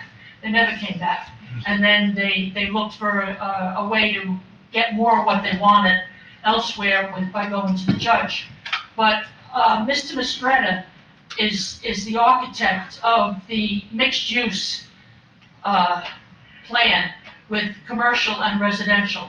And he also put that in the HESPA report with, and I spoke about it at the last meeting that I came to. It increases the usage of, makes it more apartments, because now you have 24 per acre instead of 19 or something. And this project now, because it has commercial, is 48 units, and it had been 34 units. So it grew because of Mr. Mistretta's crafting of the commercial property in there. Also, the fact that there's no buffer, I am an advocate for buffers. Every resident needs to have a buffer, and the buffer is 20 or 25 feet on the properties bordering on Bayview and for the properties facing on Fifth Street. Fifth Street in the zoning requires a 25-foot buffer on that property to Fifth Street, and you have nothing. You have a one large macadam platform, and it's atrocious. It's atrocious. And Mr. Mistretta is really not working, in my opinion, for the town. He's working for the developer. And this is what the developer wants, and this is what Mr. Mistretta wants. And we need somebody there that's going to speak for the town and for the residents. No, and 80% impervious coverage is too much on a new development. We've had That's permitted. unlimited impervious coverages on commercial properties in the past. And I recommended 60% impervious coverage, not 80. This is 80%, huh? This is 85. Oh, it's 85. Oh, it's even worse. It's totally, you know, it's like filling the envelope completely, corner to corner. There's nothing left unless you're gonna put a flower pot on the place. There's nothing. And you, as borough attorney, have to fight for the residents, because I can go and speak, and other residents can go and speak, but we will not have the clout. And I don't believe they will let the experts that the planning board had look at it, the traffic guy or the engineer. And if you look, I was reading the reports, and the reports, it's one variance after another. It should not have all these variances. It's unconceivable that this thing is gonna go through. Okay, it's greed. All this is greed, 100% greed. Okay, thank you. Okay, Mr. Mayor, just quickly, a point of order. I don't see on the agenda where we're Okay, going this into. public, okay. Point of order. I'm sorry, Mr. Geiger. I have a point of order. Mr. Geiger. 1 second, Mr. Geiger. I have a point. Behind where the Cafe Italiano is and Mona's, whatever that is, that's a parking lot of about 50 spaces, I calculated. Imagine a parking lot of 137 spaces. That's what this plan calls for, 137 spaces. Be that as it may, I am puzzled by what the attorney suggested, that Mr. Mistretta is representing the borough on this, and he is the one, as Mrs. O'Shea suggested, has come up with this mixed-use idea. And so it's kind of doubtful that he will go into court and somehow refute that. I would like to have Mayor Park's commitment that he will go to this court hearing and speak on behalf of the residents to protect the community from this overbuilding. And he or any other council members should be present in court. Mayor Kranjak and Carol McMorrow complained years ago that they weren't called into court when 800 Sylvan was being discussed. They wanted to be fact witnesses. They never were called, they never were summoned, and they complained about that. I think it's appropriate for at least the mayor of our community to show up in court and show his concern for the residents and argue against this development. Okay, I will answer for you. I got advice from the professional. Just a second, I will answer, okay? And then you already did it only one time. Okay, you just asked to the... Reinforce it, because I think the facts were mentioned in this. I think if there are comments being made by my fellow residents in terms of, you know, the borough attorney and the planning, I don't know the person's name, is not Mr. Mistretta, if he's not representing the borough in its best of interest, then wouldn't this council would want to have an independent review by saying, you know, hey, let's look at the traffic studies. Does it even make sense? Can there be an independent review, Mr. Mayor, that you can commission so the judge would have the right information on it? This is not rocket science. This is information I feel the mayor should go out there and be there on all this stress. And there should be an independent review done. We have an independent review, Well, both of please make that traffic, available so we engineer. we can make that, we can refute it by saying, let's look at it so there's no bias to it. So please make that information available to the community. I'll make it available. Make it available. Okay, just a second, okay, everybody. This is a strong objection. Yeah, okay. You know, just by going and putting in comments doesn't really help the cause. There has to be a solution for it, and there must be a plan B in terms of, hey, Bayview doesn't work, what's plan B? Mr. Mayor, you need to do it for the community. Thank you very much. Okay, just a second. I got, actually I live in the 6th Street. I'm one of the, the interest party. And I discussed with this matter with our, the planner. He advised me, our Englewood Cliffs, the mayor especially very bad image to the judge. So he strongly recommended me, you stay away this issue. And then maybe even the council member, I don't recommend everybody. We have how many times we have a hearing?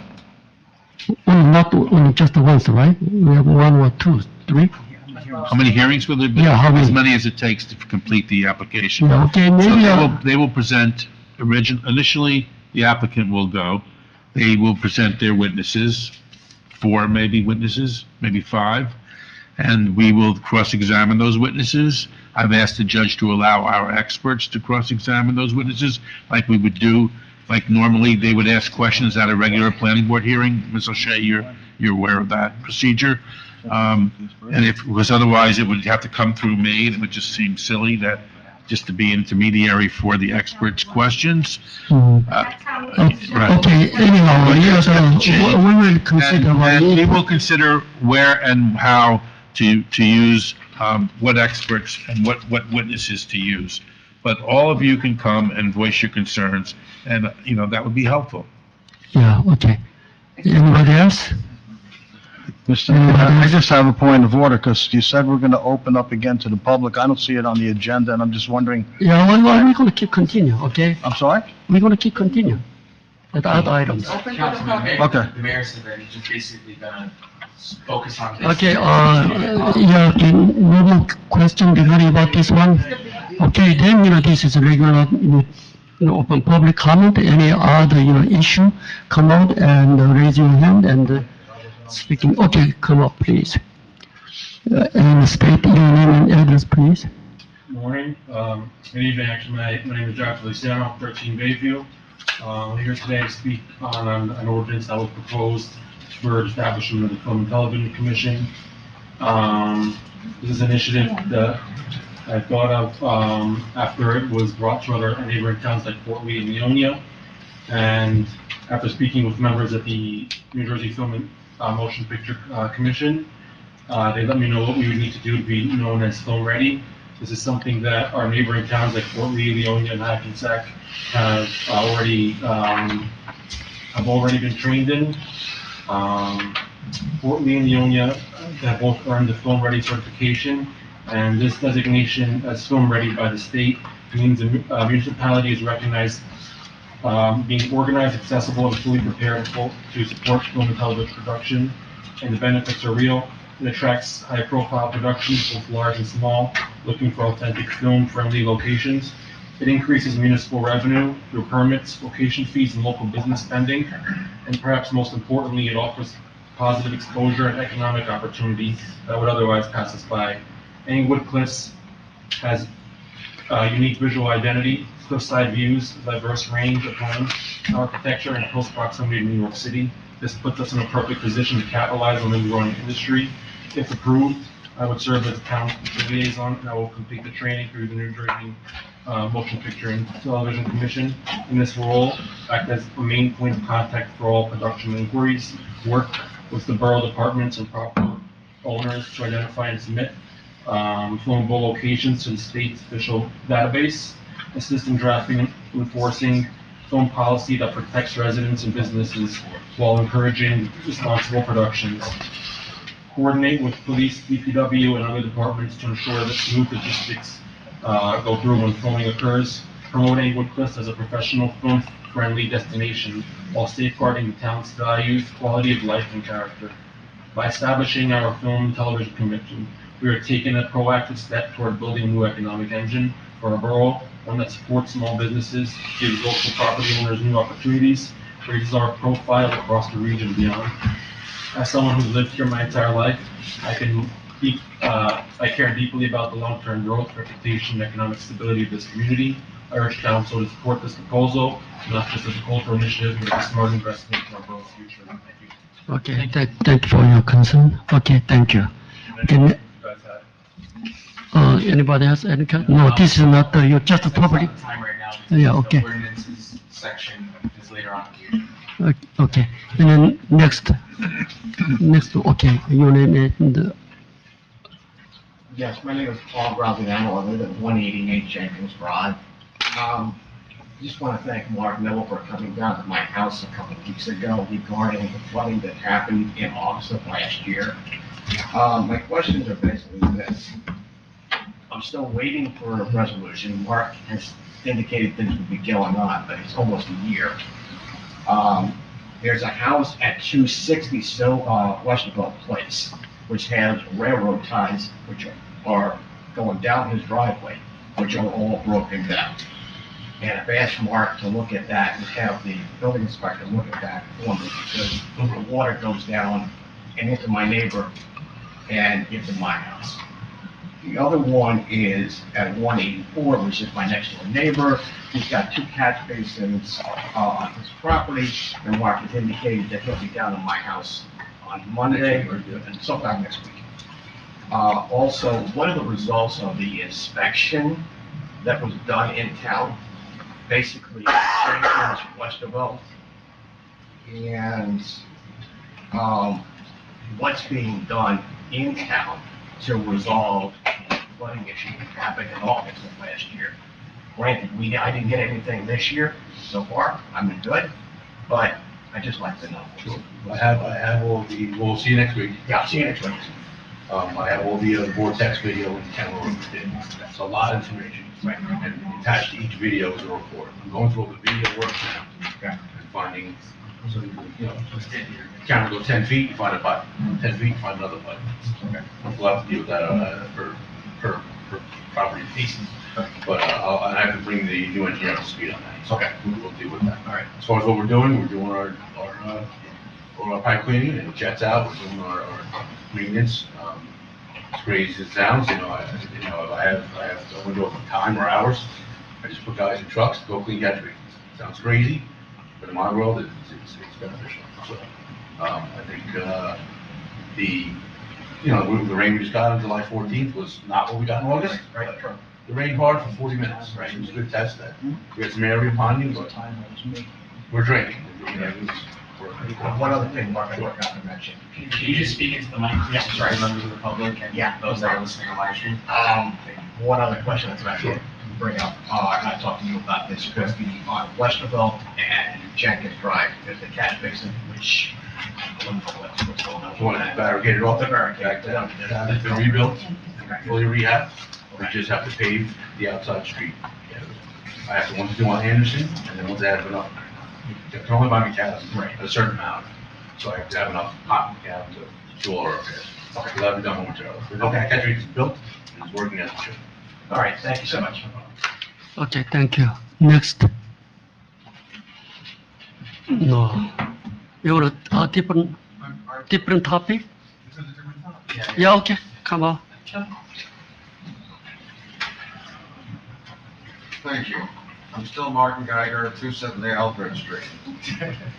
I want to address the Boswell sewer report. The report was issued, I received on July 8th. With the exception of about 1 inch of additional text, it's the exact same report that you had a draft of dated January 2025. The report appears to be incomplete. If you recall, the major concern that prompted the council to authorize the wastewater sewer study in June 2023 was the questions whether the wastewater system could handle sewage from the new residential apartments at 800 Sylvan and Hudson Terrace.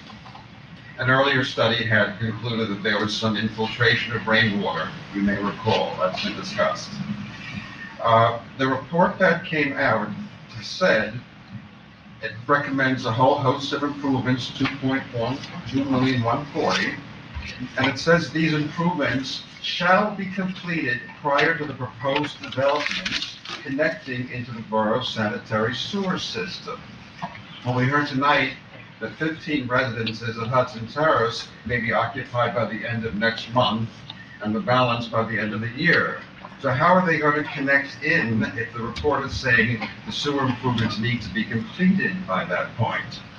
But even worse than that is that the very end of the report, I'm not sure it's highlighted sufficiently. It says the people who did the study never did the CCTV work along Sylvan Avenue and Hudson Terrace, which of course are the main arteries where the sewer lines would be impacted by the 800 Sylvan and Hudson Terrace projects. They claim the state and county haven't provided accurate mapping. So I'd like to know from someone, perhaps the engineer who's been kind enough to stay, exactly what these things mean. To what do we have to have done when? What liability will the borough be subject to if the drainage sewer improvements are not constructed before these new apartments are ready to be connected? And what will the ultimate cost, how will the ultimate cost be financed if the borough doesn't receive this grant? But rather than use up my time for them to answer right now, I also want to raise the question very simply. You all talked about the street improvements, the 770,000, which is great. The ordinance that you have refers to a list of streets. You have the list of streets.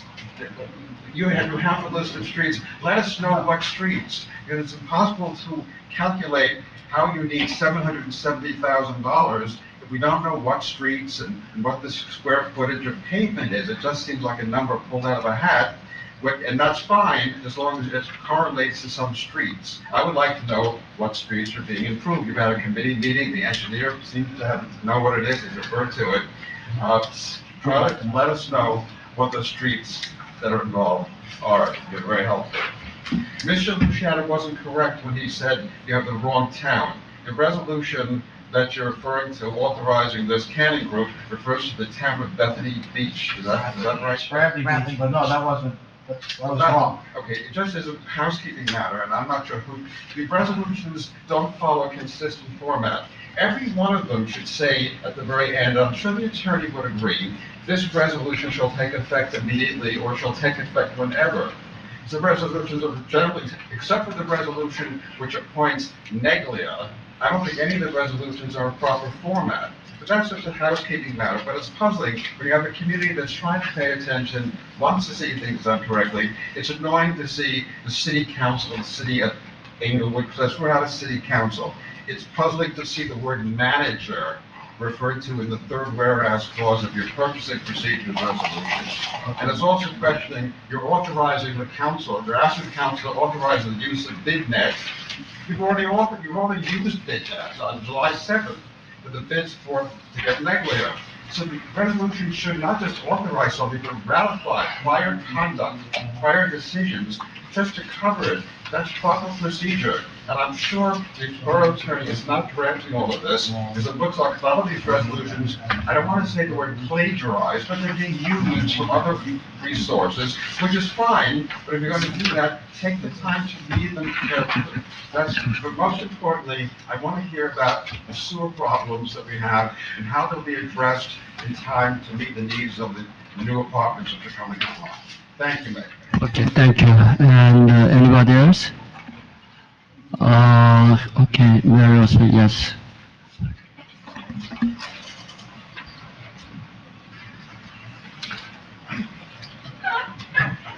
Mary O'Shea, 12 Urban. I'd just like to thank Mark Neville and DPW for getting the senior center in proper order and putting up the tent on the patio for our picnic, which was on Sunday. It was a big success. I think we had an overflowing crowd, and next year we have to put up more tables inside because we had no seats. And some people sat outside, but it was a good day, and DPW did a good job. And between now and September, the week after Labor Day, we won't be doing anything. So I hope you're going to give us a very thorough cleaning, do the floors and the windows and everything. Okay, all right, because it's dirty. And we appreciate it. We appreciate it. In the resolutions tonight, I was listening to all the conversations regarding the purchasing agent.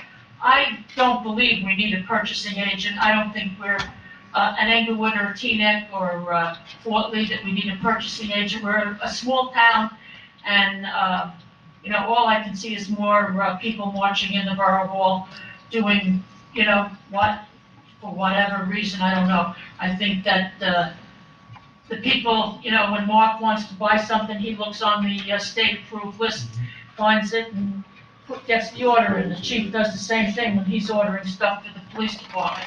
I don't think we need a purchasing agent. I don't think we're purchasing that much. You know, a couple of binders from Staples or something, that's it. You know, so I really don't think, and the fact that you're had from the comments, he's already working and doing things, and you have it on the agenda to hire him tonight. I mean, like, it's a little ass backwards. Should be hire him before he does the work. Okay, so that's just my comment. Thank you. Okay, thank you. Next. Okay, Karen Geiger, come out. Karen Geiger, 270 Alfred. I want to reiterate my concern that the sanitary sewer study, I read the first report in January, I read this one, it's the same report basically, and it doesn't deal, as my husband said, with 9W. And I was on a committee at one point that was helping to find out so Boswell could go in and look at the cameras through 9W. They said they did that, but the report said they had no access and they couldn't. So I don't understand what's going on in this borough. You can't have an analysis and plan for the sewer system in this borough without understanding the longest, most major street that's going to get all of this. Doing the tributaries and everything that goes downstream, if you don't know what's going on in the front. And one of the comments in the Boswell report is that they noticed clear fluid, extensive clear fluid coming off of 800 Sylvan. Well, what is extensive clear fluid other than rainwater? So you have infiltration and it's major. I don't know how they could say that if they haven't studied it, but their study says they haven't studied it. So there's a lot of inconsistencies. I wish a professional would report to us on what that study means and what guidance the borough should take from it. I think that's needed. As far as the $3 million, I would like to know what Plan 2 is if we don't get the grant from the federal government. These days, I wouldn't count on grants from the federal government. Medicaid is going to pot. Everything else is going to the wayside in the national scene. Last year, no grants were given to anybody in the entire United States. So why do you think we're going to get $3 million in Englewood Cliffs? I hope we do, but you better have a backup plan because the residents need it. Work has to be done on the parks. A simple thing, I've been asking about it. There are no signs still at Winnie Field. Where are the signs? The playground doesn't say no dogs. The fields don't say no dogs. People have no idea what's permitted and what isn't permitted and when. The park is open. People need to know what's allowed there. The signs were planned over a year ago. I don't know what's happened to them. Helicopters landing on the field. I had a conversation after the last meeting with several council people. They said there would not be helicopters landing on our newly sodded fields for the purposes of teaching our children that we could have helicopter landings for medevac helicopters. The sodded fields were set up to take that landing in the case of an emergency, God forbid, to save the life of a person. Time is over. Thank you. I just ask that the council please do a resolution and give clear instruction on how that issue is to be handled. Thank you. Thank you. Anybody else? Oh, Separate topic. Okay. Separate topic. Still watching up and following your line, 15 Baby Avenue. So on Baby Avenue, the signal coming into Bayview from Sylvan, if there is no left turn on that signal, it'd be fantastic. If there was a left turn, at least in the morning, it can get very busy, so the cars really back up. So if it's possible to get a left turn. We wouldn't have to say on that, that's state DOT. Yeah. And the same thing, the signal then, taking a right turn, it says here, no right turn, you know, you need to have a green. If it's on the highway, it's governed by state DOT, the governing body, you have no say on that. And the signal itself is quite long, you know, when you're reading at the red light, Again, it's so long. It's programmed by Forward your concerns that I can forward it to the legislative body as well, in our district, and I'll get your concerns over it. And then they can get you the proper contact with the DOT so you can submit your request. Thank you. And one final, it's just more of clarification for me. There is no left turn on Van Nostrand coming from someone. I was just wondering, it's a dead-end street, but there's a throughway on that. I was just wondering, is there a moratorium on that in terms of a left turn through Van Nostrand? Westbound on Van Nostrand from the dead end out to the highway? Both ways, right? So if I'm on Hudson, you go on to Van Nostrand, there's a gate, you can't really get through that. It's dead end, but then even on Sylvan, you can't get through to Hudson because it's Correct. there. So- So I'm just wondering if it's Private road. it's private development. Yeah, it's private road. Okay, thank you. Okay, thank you. Okay, thank you. Anyone else? You are as a resident? Yeah, it's the only time I get, at least I know I get 5 minutes. Okay. It's the only time I'm not, Okay, go ahead. only time I get 5 minutes. My name is Glenn Luciano, I'm city council member here in Englewood Cliffs. Let me begin by stating that I'm deeply disappointed that during previous meetings, I've been cut off and prevented from speaking in my official capacity. This is why I'm here tonight speaking during the public portion, because I know this is the only place where I will hopefully be allowed, the full 5 minutes to raise concerns that are important to our residents.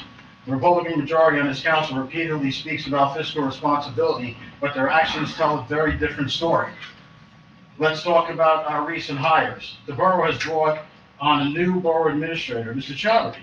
Yet we continue to pay the former BA, Mr. Barbario, as a consultant at a rate of $109 an hour, plus mileage from southern New Jersey.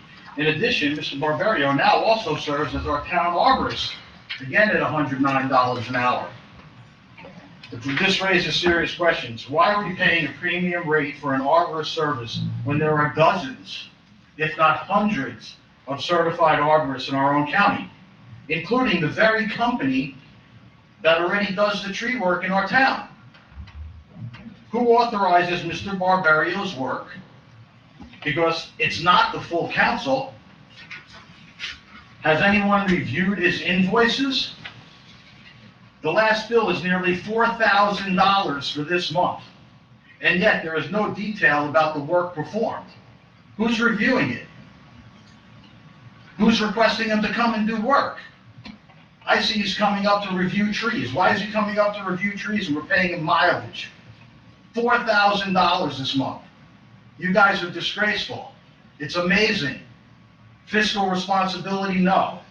Now I'd like to bring up a concerning expense. The canning group, we talked about this earlier, purchase order, $25,520. We're paying them $833 this month to serve as a QPA.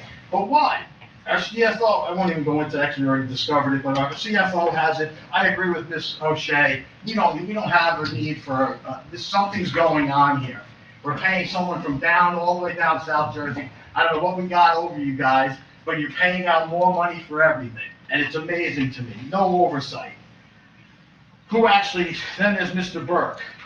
Okay, Mr. Burke. I've asked repeatedly, who assigns him to cases? You're our borough attorney, right? I need something from you that tells us who hired. We've asked repeatedly, who hired Mr. Burke? I checked every resolution this year. No resolution to hire Mr. We hired him as a special counsel. When was he assigned? If you assigned him, who authorized you to assign him the case? Mr. Burke has not lost. Mr. Burke has not only lost the cases brought by the borough, he's lost every case he defended the borough in, all the way up to the Supreme Court. And this is your other attorney, Mr. Salmon, another one. I was at the Supreme Court when I heard him. It was embarrassing. I'd like to see his bill too, because he had 4 other attorneys sitting there for no reason whatsoever.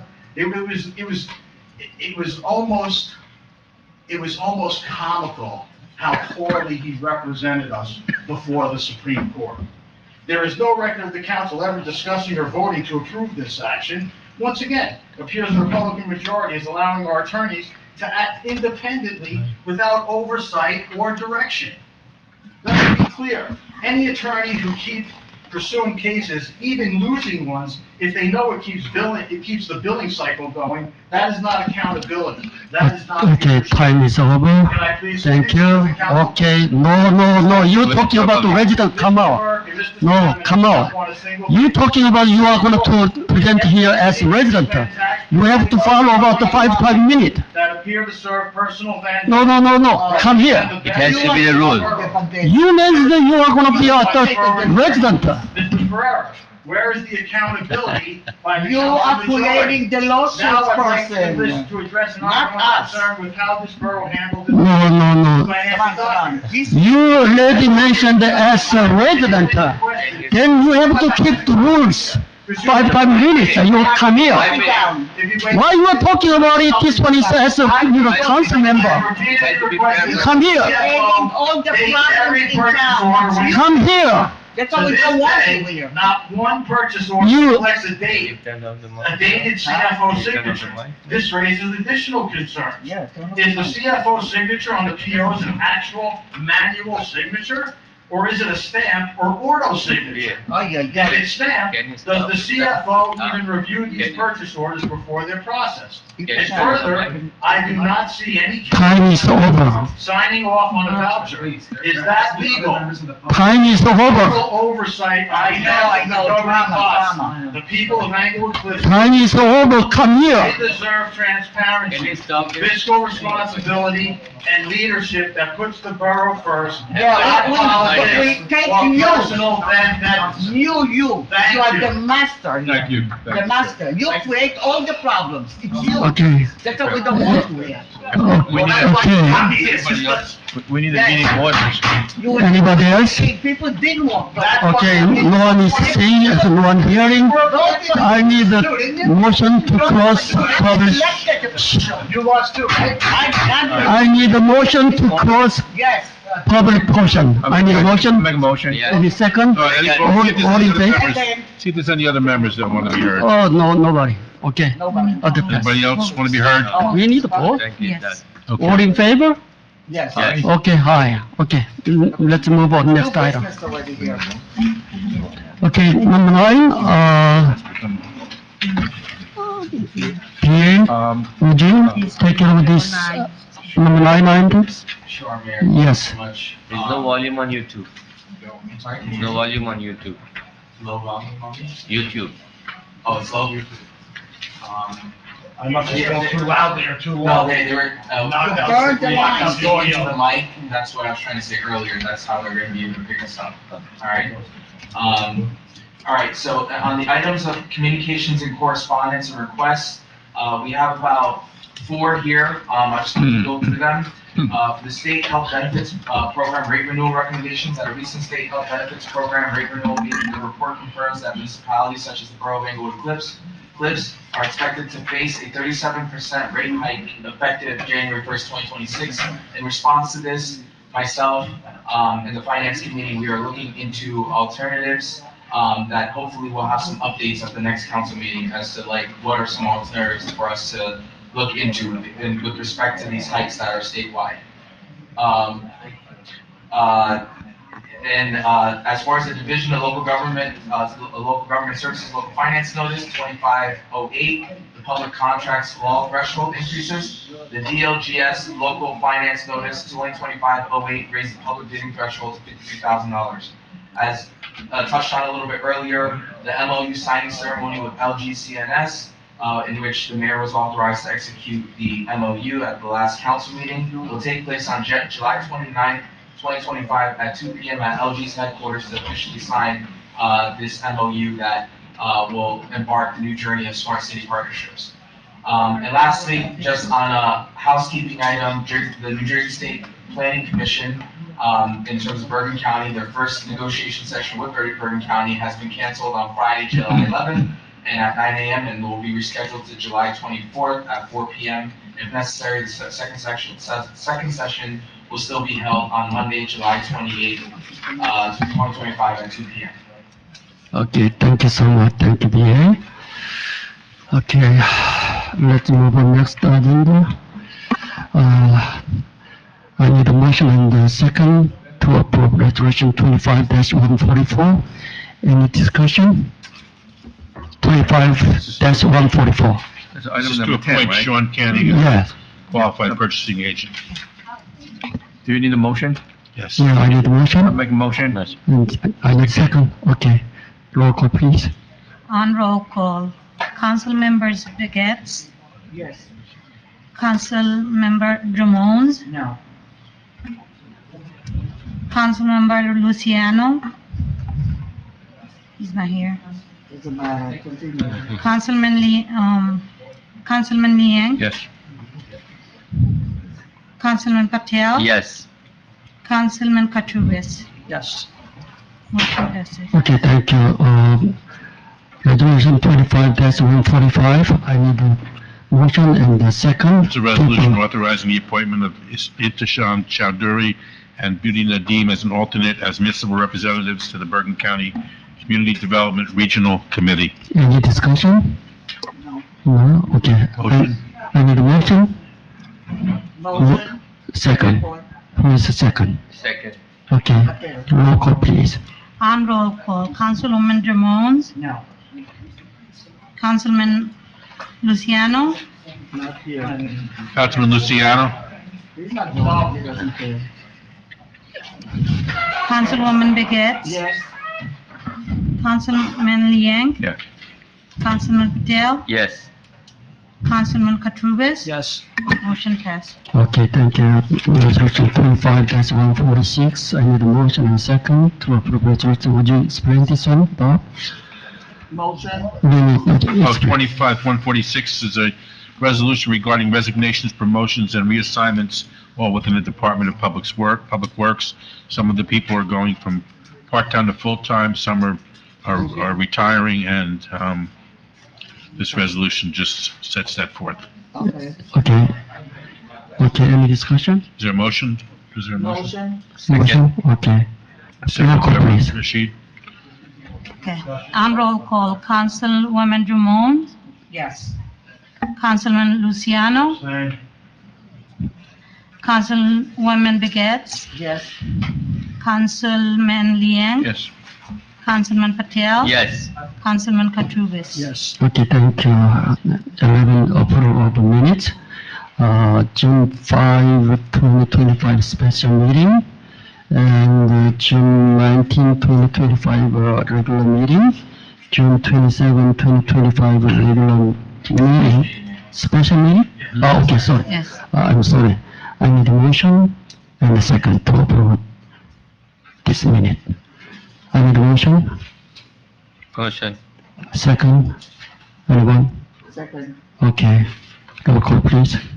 On roll call, Councilwoman Drummond, Abstain. Councilman Luciano, Councilwoman Begets, Yes. Councilman Liang, Yes. Councilman Patel, Yes. Councilman Katurbis. Yes. Motion passed. Thank you. Point of order real quick, Mayor. Councilman Luciano, you weren't present on June 27th. I think Yeah. it'd be best if you abstained for that meeting instead of voting no. Okay. Okay. Okay. Okay, I need a motion and a second to approve resolution 25-147 regarding about the bill payment. Okay, I need a motion, Motion. second. I'm sorry, which one? For 47, authorizing payment of vouchers. Yeah. Nobody? Second? Yeah. Okay, I need a roll call, please. On roll call, Councilwoman Drummond, Discussion, please? Go ahead. Okay, go ahead. Does anybody want to answer me about? Please speak into the mic, I'm sorry. Does anybody want to answer about the invoice with, our former BA and paying mileage and arborist? Does anybody have Everybody's okay with that? $4,000 this month to have two business administrators? Or a consultant and a business administrator? I think we covered this at the last meeting. Yeah, but we didn't know that he was being paid $109 to come up here and look at trees when there's hundreds of arborists in Bergen County. Well, it's part of this contract. Well, look, the gentleman... Fiscal irresponsibility is what it The is. gentleman departed because, from what I understand, because of behavior. Well, you understand incorrectly. He resigned before I even was appointed, and he's still here, I so... don't think so. Drove him out. You drove him out. Yeah, I okay. was, I drove him out where he should be, $109 an hour. We went from a $90,000 administrator to $168,000 of your taxpayer money. Please stop it. So it doesn't matter. Okay, roll call, I please. have a question. I want to understand how we are approving paying Mr. Burke's bills when there never was a council resolution approving him to do it. No one was there to approve the appeal, and it was never voted on. So how are we paying this bill? Because you didn't like somebody on, so the town is now gonna put a $12,000 bill. Well, stop suing us. Don't forget, this is also an active case. You did. This is also an active case where he might be in conflict and have to pay the money back. Okay, moving up, let's move on. Well, can I have an Okay. answer? How is that No, legal? roll call, please. Mr. Burke, no. The mayor doesn't want anybody to answer. Very nice. Roll call, please. Shut up. Roll call, Roll please. call, Councilwoman Ramones, No. Councilman Luciano, Absolutely not. Councilwoman Begets. Yes. Councilman Liang, yes. Councilman Patel, Yes. Councilman Katrubis. Yes. Motion passes. Okay, thank you. Next on the agenda, is our 2025 municipal budget items. I need a motion and second for reading of ordinance number 2025-01, 2025 index rate ordinance. Anyone is, What more we voting on? Ordinance 01. 25-147. Oh, yes, sorry. 148. 25-01, 2025 index rate ordinance. Chapter 13. So the mayor is calling for a for a motion for the second reading of ordinance number 2025-01, which is the cap bank ordinance. We have to read it into the record officially, and then the next step would be after there's a motion second and a vote for that, then we have the motion and second to open the floor to the public. Once we open the floor to the public gets to comment on the ordinance. Then after that, after the public comment is closed and whatever discussion is amongst the council members, then there's a vote as listed in the voting box for a motion and second to adopt the ordinance if the council wishes to do that. Or if they want to do a different motion and second for a different action, they can do that as well. But that is the process for this and any other ordinance that we're adopting tonight, which I believe is 2. And we're introducing another one, which is the bond ordinance, right after this. Thank you. Anybody make a motion already or not yet? No, I'll no, make a yet. motion. Okay, anybody second? Second. Okay, then, On roll call, Councilwoman Ramones, no, okay, go ahead then. Councilman Luciano, Councilwoman Begets, Yes. Councilman Liang, Yes. Councilman Patel, Yes. Councilman Katrubis. Yes. Motion passed.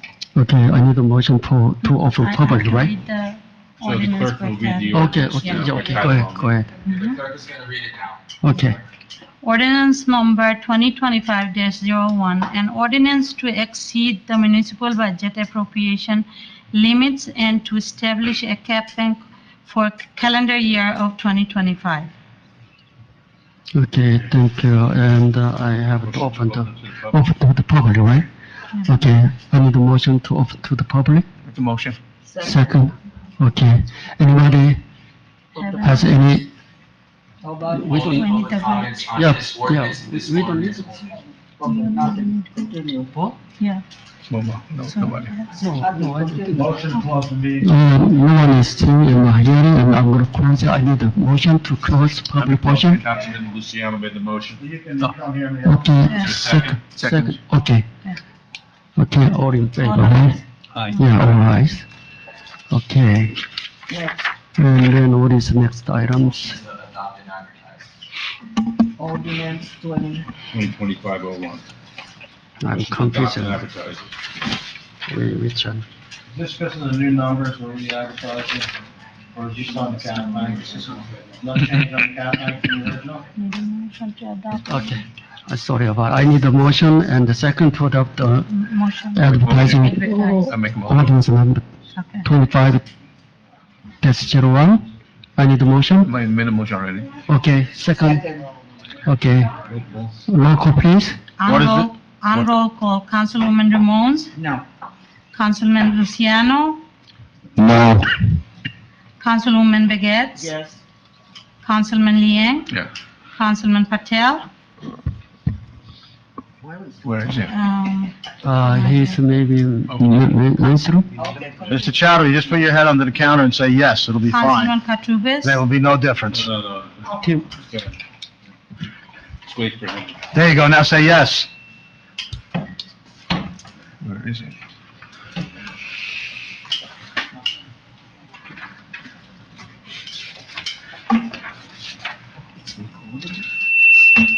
We need your yes vote.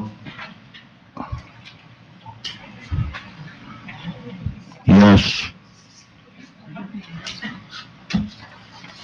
Take this. I try. no, could be, yeah, it's prior time. Okay. Councilman Patel, Yes. There you go. Councilman Katurbis, Yes. Yes. motion passes. Okay, thank you. We already did it.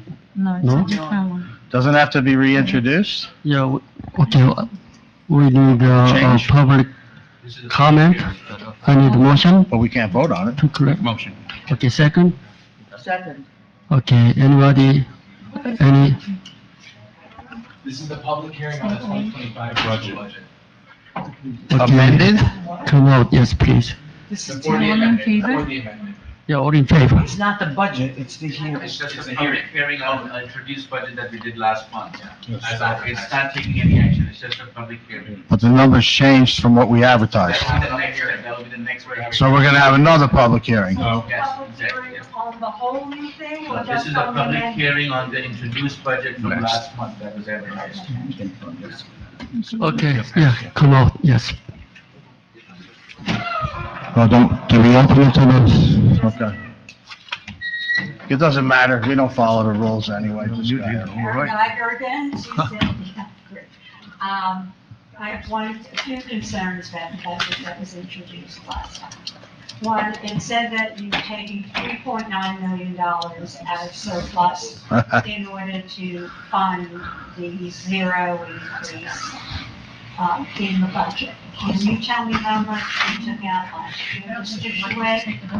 Can you tell me how much we took out of surplus last year and how much you expect based on your experience that we will generate again this year to replenish the surplus that we're taking so that we don't create a situation of a zero tax increase this year and a huge tax increase next year because the budget is going up by 10%, over $2 million.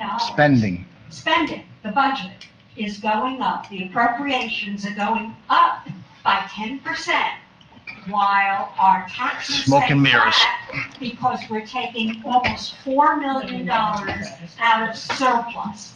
So I want to have that explained. If you also explain to me what the state rejected that we have to do an amendment to this budget, which lines were questioned and why? Is it merely arithmetic that they found an error, or was it something more substantive? Because budget amendments are not usually requested for trivia. Thank you. Okay, next. One other, can you also tell me what the legal line is? I recall that it was set at 1.4 million. Can you explain to me why it's still 1.4 million? What have we spent so far? We're more than halfway through the year. Thank you. Thank you, anybody else? Okay, can we get answers? Can we get answers to those questions? Can we let the CFO answer some of those questions, Mayor? Yes, Ask Mr. one by one there, or do you want to? Mayor, you can all together. We don't want you to answer any of them. Noringa, come on. Noringa, going to, this is a public session. Thank you, Martin Geiger, 270 Alfred Street. The borough employs a financial advisor as well as a private CPA. Either it was last year or the year before, where the accountant, who I think the CFO knows, and he was here at the time, argued that the borough should always raise taxes, should never have a flat tax rate. That was the auditor. Yeah, that's what he said. I'm sorry, the auditor. I'd like to know what the auditor, if this proposal to use so much of the surplus, nearly 4 million, I'd like to know what the auditor's opinion is on that, as well as the financial advisor. In my experience, reduction in surplus has a correlation to a reduction in credit rating from both Moody's and Standard & Poor's. So I'd hate to see the borough risk losing its very fine credit rating because it's deciding this year to use so much surplus in order to maintain a flat tax. Thank you. It's the only way to get rid of us. Okay. Yeah, CFO, why don't you answer? So I'll address the first set of questions regarding the surplus. So in 2024, the borough started the year with approximately 5,777,000 in surplus. In 2024, we used 2,450,000 to balance the budget. At the end of the year, based on the unaudited financial statements, we generated just under $3.5 million. So the rule of thumb is, as long as you're generating more than what you're using, you are okay. So this year, or this past year, we generated roughly, just using rough numbers, $1 million more than what we used. At the end of the year, we had, just using round numbers, approximately $6.8 million in surplus.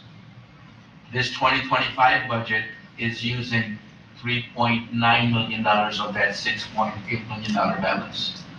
Based on the last 2 years that I've been here, the borough has generated approximately $2.5 to $3 million in surplus.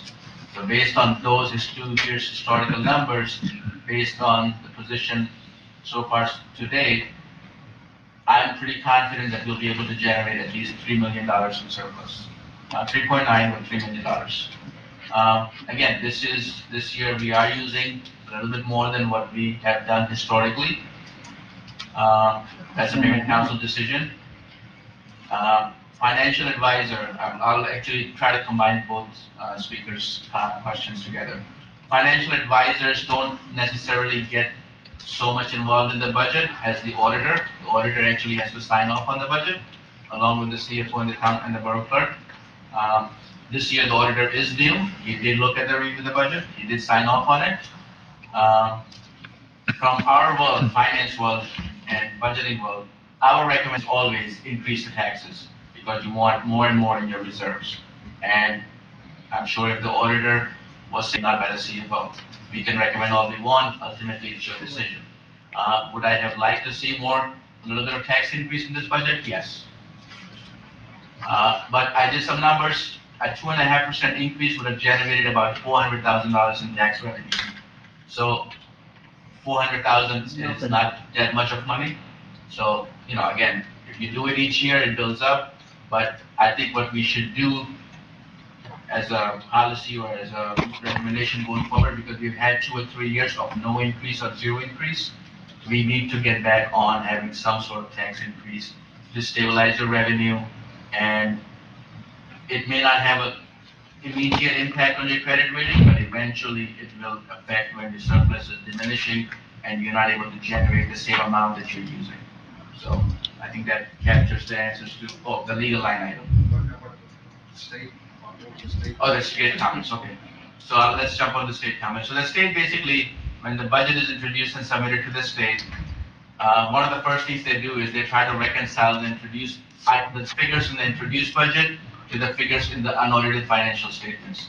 Because of the timing difference when the budget is done and when the AFS is done, there are some reconciling differences. So they'll point out that your budget sheet 10 does not match to your AFS sheet 15. Those are basically clerical, laundry list, house cleaning, we take care of that. One of the items that they also compare to is looking at the last submitted audit, what the deferred charges were there, what the over expenditures were there, to make sure that those are being raised in the current year budget to the exact penny. In our case, there was one deferred charge that I neglected to put in this year's budget, so that was one of the comments that you need to add that on. There was another deferred charge where I was off by $4,000 or $5,000, so that was another comment that you need to put that in there. And those two items resulted in, and a third item on the revenue side, we had been reserve for municipal relief aid for the last 2 years for $72,000. So my plan was to use that in next year's budget, but the state, since it's been sitting there for 2 years, wanted us to utilize it in this year's budget. So those three things basically triggered an amendment, and in the amendment, they are basically, once you meet a certain criteria, you have to advertise the amendment and then re-adopt. So in our case, but they said, no, you should go back and re-advertise. Since I had that opportunity, I also looked at the recreation budget, because you see another resolution where you are increasing that resolution to comply with the state's minimum wage. So I took that as an opportunity to increase the recreation salaries and wages line item from that $72,000, so we don't have an over expenditure at the end of the year. So that basically summarizes the amendment, and because of the 10% trigger, we cannot adopt tonight, we have to come back in the next meeting and advertise and adopt.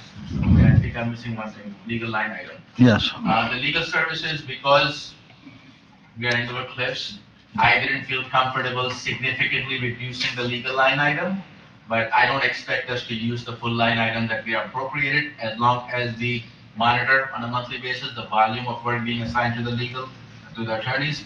And so hopefully if we're able to cancel $200,000 or $300,000 from that line item at the end of the year, it will go directly to your surplus. What is that line item number at now? We have, in the introduced budget, that line item is 1.4, right? 1.4, if I'm not mistaken. Okay. AF 1.4, that's what I thought it was, I just want to make sure. Compared to 1.8 last year. And that was also one of the line items that the state also questioned, because they saw that last year it was 1.8, and we had a $300,000 emergency. We spent a little over $2 million, and I explained to them that because of that litigation and tax appeal, which was finally settled at the end of 2024, we don't expect the volume of legal work to continue in that same manner. So just so that I'm understanding, you said we have 1.4 in legal line, Appropriated, yes. and we spent over 2 million. No, Is that what you said? 1.4 is what we are appropriating in 2025. It was the same as 2024, and what was it? 2024, we appropriated 1.8. And how much did we spend? And we had to do an emergency for 300 at the end of the year because we spent. Because it was 2.1. So last year was 2.1, and we're going to 1.4. And we've seen no reduction in legal. But let me ask you another question. AFS, or AFS, when does the state mandate we have AFS due? I believe in this year the due date was beginning of March. Of March, and we don't have an AFS yet? No, we have submitted. Without the AFS, Oh, they will not. can I get a copy of it? Yes. Because I don't have a copy of On the it. website. Well, I don't know which website we're using. We've talked about changing this and that, and I don't know which one it is, so. The website hasn't changed. If you want a hard copy printed, Alright, I so can have what- somebody from the clerk's office print it. Yeah, oh, please. That's all, thank you. I did- Oh, wait, I do have one other thing. How much of that surplus is due to construction? Because you know after this year, 800 Sylvan, the amount of fees that we're gonna get for construction is going to drop off significantly. So how much, I wish you'd let me speak at least one time. I wish you'd be quiet and let me speak. How much is that? Because that to me is another big concern. Because we have a construction code official who's making a significant number now because we said there's gonna be so much construction. And when 800 stops, I know the Chaffee property is not gonna be anything compared to 800 Sylvan. So the revenue that we're gonna get from that, I'm just looking to say how much. I realized that would happen. So just to give you some dollars, when it's all said and done, which we can anticipate this year, which will go to surplus. That's an immediate thing. In addition, some of the things that we've been doing is we have been already cutting overhead expenses. on a lot of other areas in terms of the budget. So you will see changes in the coming weeks and months on areas of technology where some of the overhead is cut. That is why today on the agenda you see a resolution to authorize a competitive contracting process for an IT vendor service provider, because we're auditing all third-party contracts, agreements, and things of that nature. And in addition to that, simple things as well, desk phones and things of that nature where, we already have the power to do certain things amongst ourselves administratively. We're addressing that as well. So between cutting our overhead expenses and day-to-day operations in order to, be cognizant of the taxpayers, but while also generating some of this revenue, which also, even though our CFO put a conservative amount, and when you talk to the construction official, he does anticipate in the next few years that they will still remain hovering around that $1 million in projections in terms of bringing in the revenue, baseline revenue for the construction department. Because there are some activities going on, because some of these newer homes are going up. So I hope that just gives a little bit of perspective. So we will see as we go on, but I just wanted to provide that.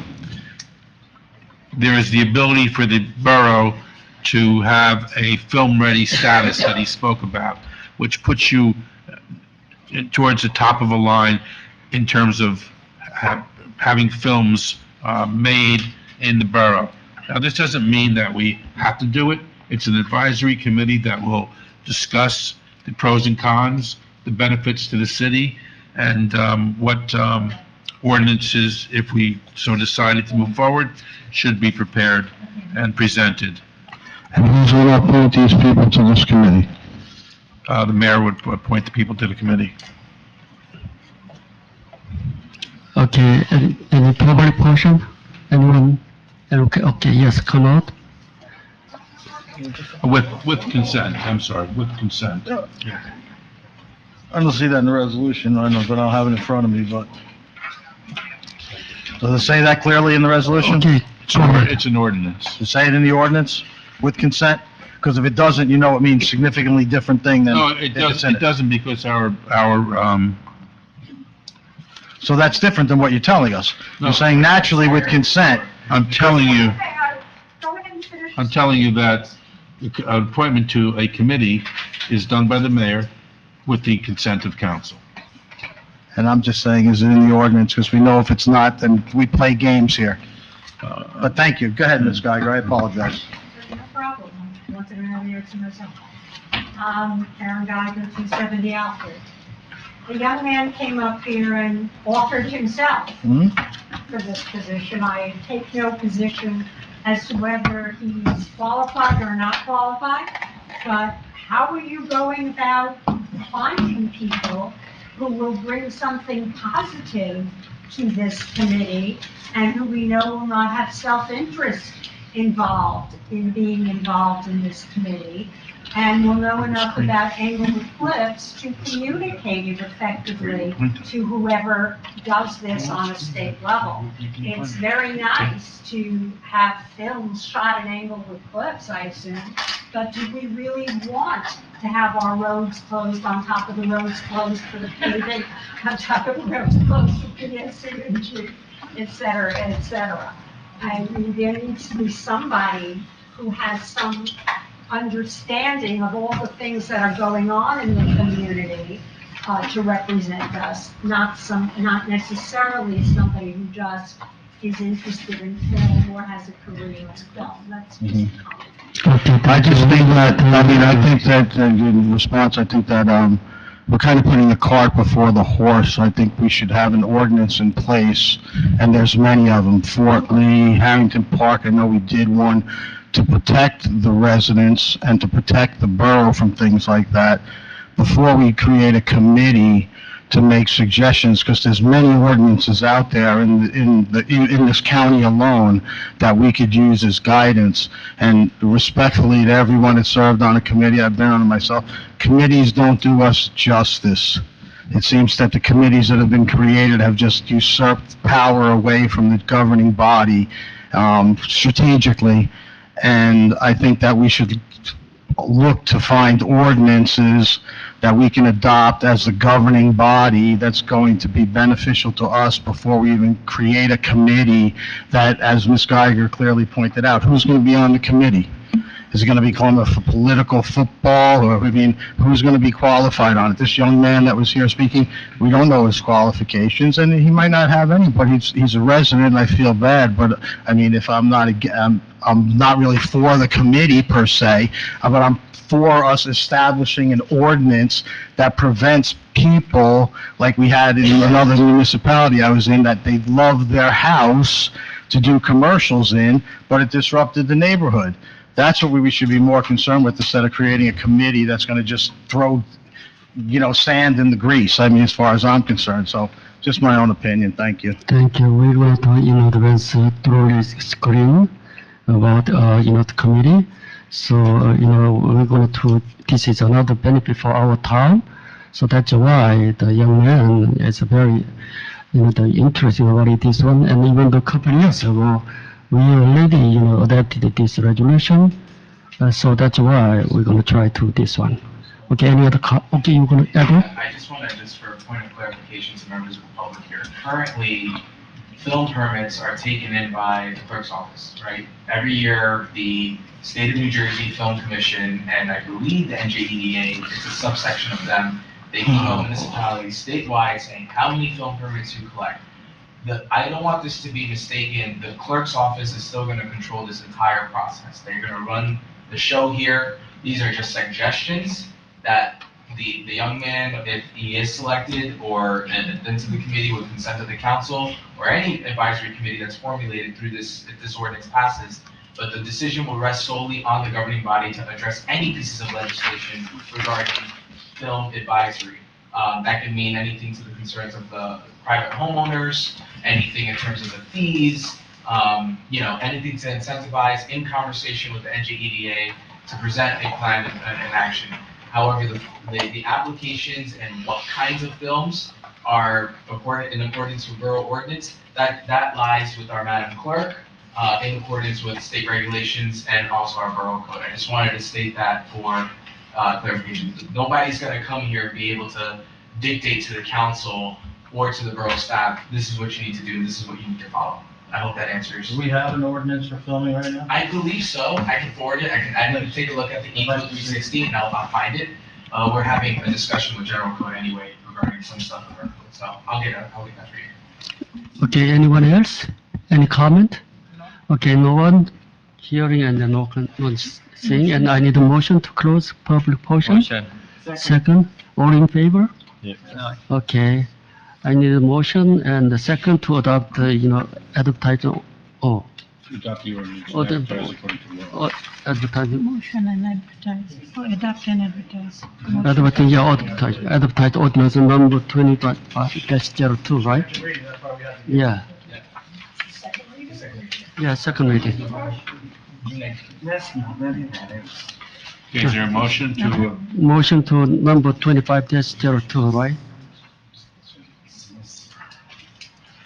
We need a motion Motion. To and adopt advertise ordinance. motion by Ordinance number 20. Councilman, Patel? Okay. And anybody Seconded second? by? I will second. Okay, roll call, please. All. On roll call, Councilwoman Ramones? No. Councilman Luciano? No.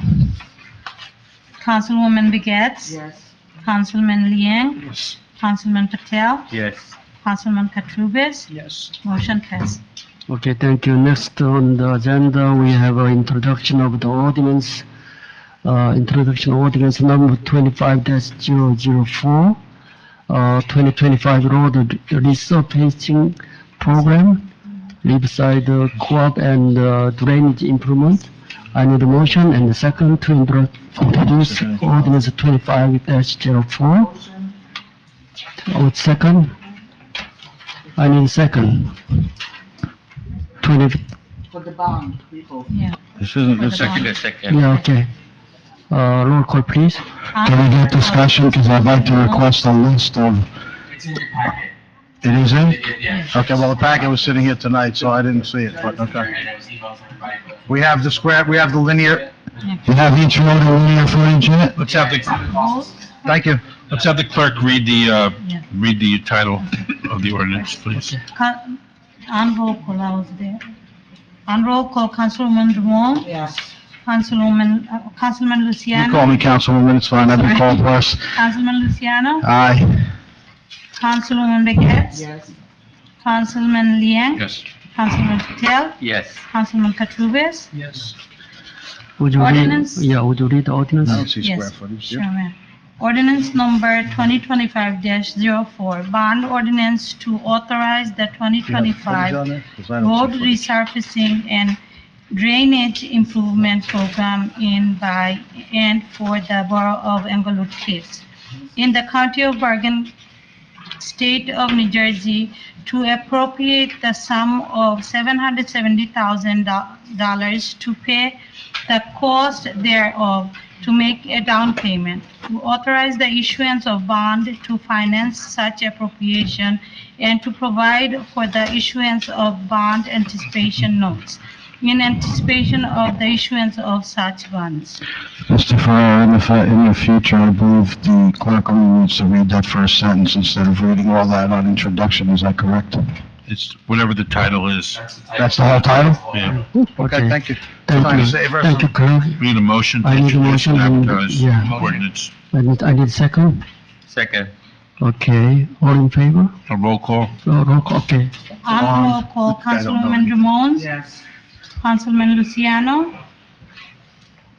Is that introduction? Aye. Councilwoman Begets, Yes. Councilman Liang, Yes. Councilman Patel, Yes. Councilman Katurbis. Yes. Motion passes. Okay, thank you. We have a consent agenda resolutions. Mr. It's only the streets, not square footage. Okay, we have consent agenda resolutions. Mr. VA, please read into the record the title of each resolution, please.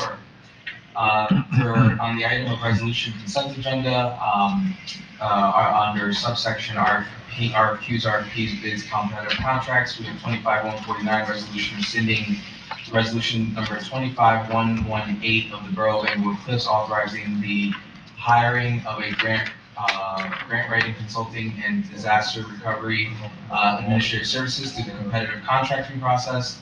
25-150, resolution awarding RFP number 2503 to Negligible for digital mapping services in the Borough of Englewood Cliffs in a fair and open manner.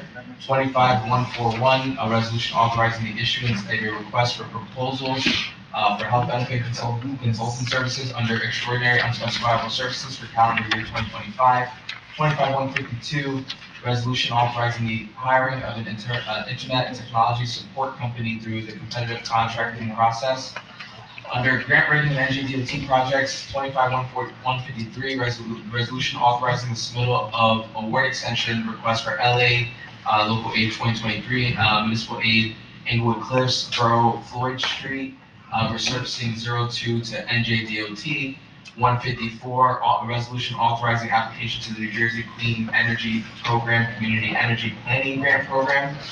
On recreation items, 25-155, resolution authorizing agreement for service providers for annual 5K race.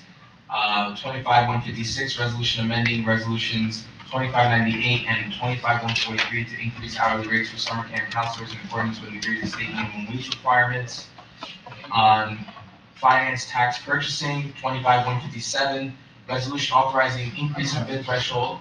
25-158, resolution approving and authorizing the use of the purchasing procedures manual, vendor manual. 25-159, resolution authorizing the qualified purchasing agent to receive certain bids in accordance with NJAC 5:34-5.1 e-procurement services. 25-160, resolution granting authority for approval of certain purchases through New Jersey state contracts and/or purchasing cooperatives for 2025. 25-161, resolution authorizing a required disclosure award to Trinity Cadillac for the purchase of a specialized vehicle for the Englewood Cliffs Police Department Task Force utilizing DEA seizure funds in the amount of $25,184.00. 25-162, resolution authorizing the approval of New Jersey State Tax Court judgments. 25-163, resolution authorizing the tax appeal settlement for 24 Laurie Drive, block 1106, lot 15. And under miscellaneous items, we have 25-164, resolution authorizing Eagle Scout project by Jared Leo at the Senior Citizen Center. Thank you, Mr. PA. All items are routine and will be enacted with a single motion. Discussion. Motion and a second to approve. Motion. Second. Discussion. Okay, after, I will give you time, okay. I know we usually go right to vote, so I'm just reminding you. I need a second. I'll make a motion. Okay, okay, discussion, yes. Mr. Farrar, Yes, sir. 25-156, resolution to increase hourly wage. I may be wrong, but I thought that, and maybe our CFO knows, but I thought that seasonal help fell outside of the minimum wage requirements in the state of New Jersey. So if they fall outside the requirements, because they're seasonal workers, what's the need for the increase in minimum wage? So that was my understanding as well, based on the last 2 years, and that was the opinion that I had gotten in my other place of employment. But I was told that effective 1/1/25, that provision was no longer applicable. Basically, in the past, municipalities were able to utilize the federal minimum wage for seasonal and employees under 18, but starting this year, we have to follow New Jersey minimum wage law. That's state law, Mr. Farrar, because that's a state law. Okay, can you guys, one of you, provide me the state law on that, only because, like I said, when I was involved, and I just want to make sure. Yeah, whoever, I just want to make sure, because it seems, like I said, I won't belabor the point. Thank you. Make your faces, that's all right. Okay, I need to, motion to approve, I need a motion to approve. Second? Second. Okay, roll call, please.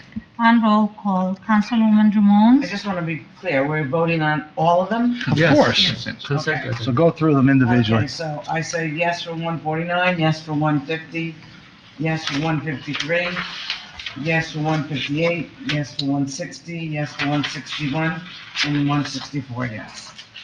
And on the others, your No. vote is no? I just want to make sure the clerk has that, because I don't know that she has that. Yeah, she probably You not. got it all? You have it all, ma'am? so up to, from Councilwoman Drummond, yeah, Councilwoman I just want to Drummond, make sure you have it right for your record. One more did it time. up to 164, you said, right?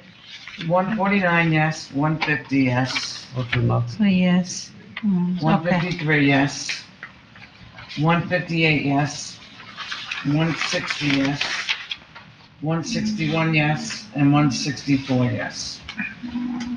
164, yes, you said. Yes. So I'm going to tell you the ones, otherwise it's a no. Mhm. I'm voting yes on 153, 154, 155. I'm abstaining on 163. And yes on 164. No to everything else. Yes, Yes.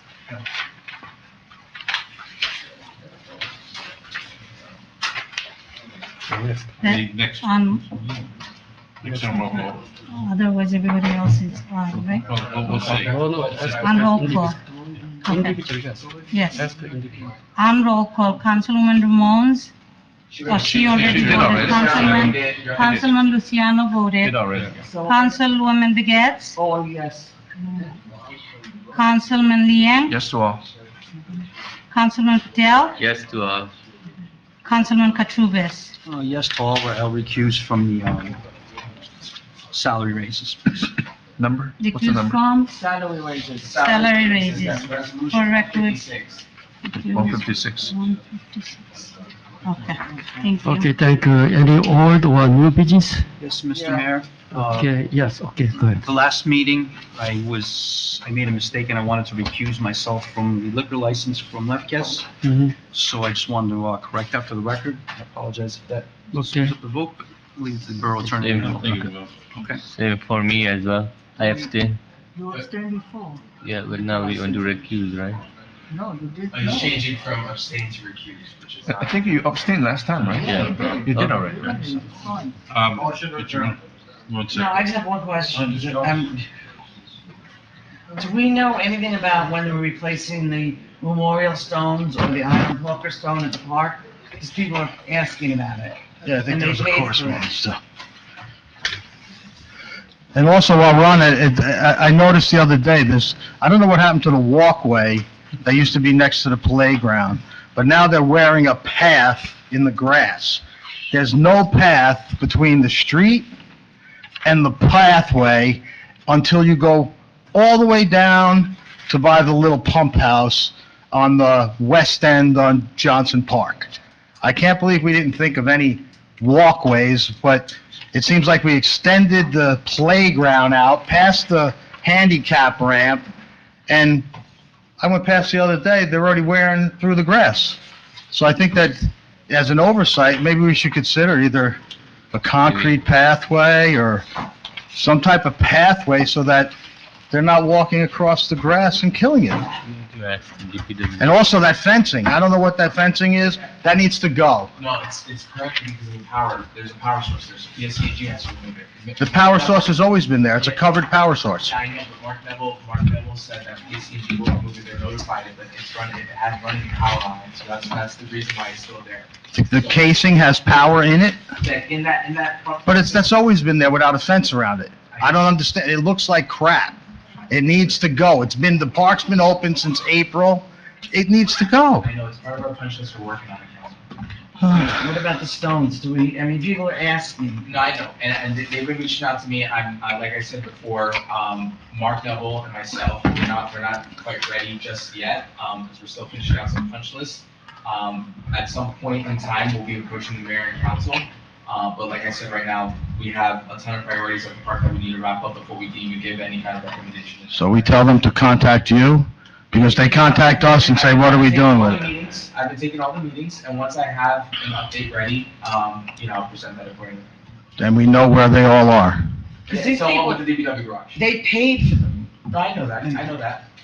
They're already approved. Thank you. Okay, thank you. Is that it? Okay. Motion to adjourn? Bob, no, Oh. Bob, you want to split this one? Mayor, Yeah. Mayor, you had a, We got some surprises? No surprise. Mayor had a list of committee assignments that, Oh, these are the ones I said we've been operating illegally, we're gonna correct tonight? so, does everyone have a copy of this? Can you hear that out? Yeah, okay. And just I don't know, we never got the them. new council committee member. I want to. It's the surprise. No surprise at all. No surprise, really? Yeah, I want. When did you give this to us previously, Mayor?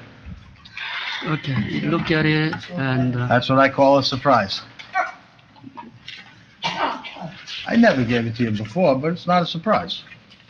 Mr. Luciano, you've been missing for the entire month, and you show up just a few days ago with all these questions. I've missed an entire month. The professionals can each attest. Did you to what reach your out? behavior Did is like. anybody reach out?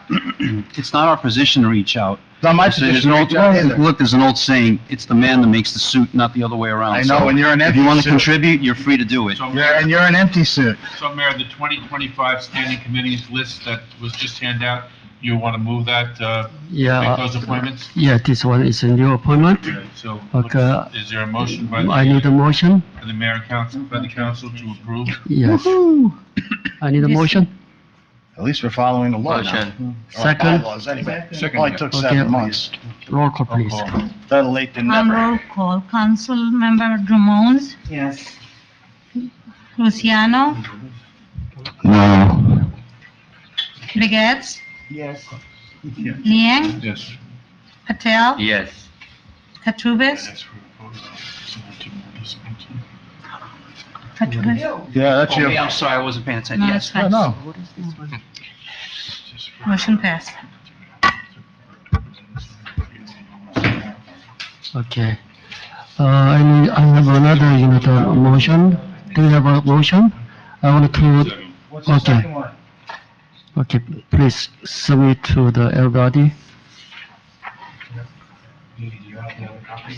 For what? Why are we still getting these things on the night of a meeting? I mean, it's disrespectful, it's really unbelievable. You had these from the beginning, I'm glad you think it's funny there, Councilwoman. No, You we had are, these things sitting no, there. we are laughing on something different. If you want me to stop crying, please. I know you don't want us to investigate it I and have see why to you're laugh. doing it.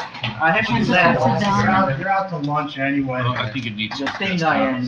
I know you are. No, you make the illegal deals with 900. Of course. Because you're real. Okay, That's why you have meetings with them. The mayor has asked you to read I have this. meetings with them. I have no meetings with The mayor has asked. Sorry, I got emails. Get the thing. We got pictures. I hate the thing. How about the fundraiser you're out with? Everyone to be careful, be quiet. Okay, The mayor has asked me to read a resolution, proposed resolution retain. The microphone. Yes, ma'am. Is that better? Yeah. Yes. How about that? Good. good. Yeah, right up by your mouth. Okay. I don't know, they didn't give it to us. Resolution retaining the law firm of Donald F. Burke as special counsel to continue to represent the borough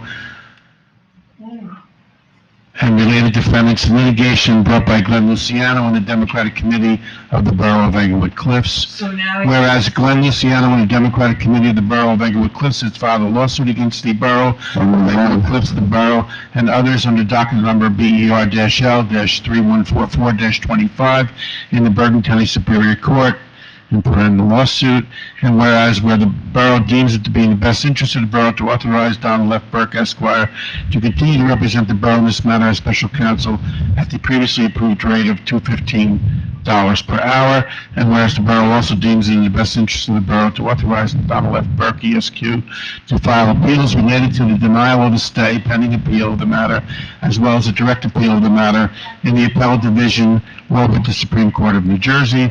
Now therefore be resolved by the governing body of the Borough of Englewood Cliffs, County of Bergen, State of New Jersey as follows.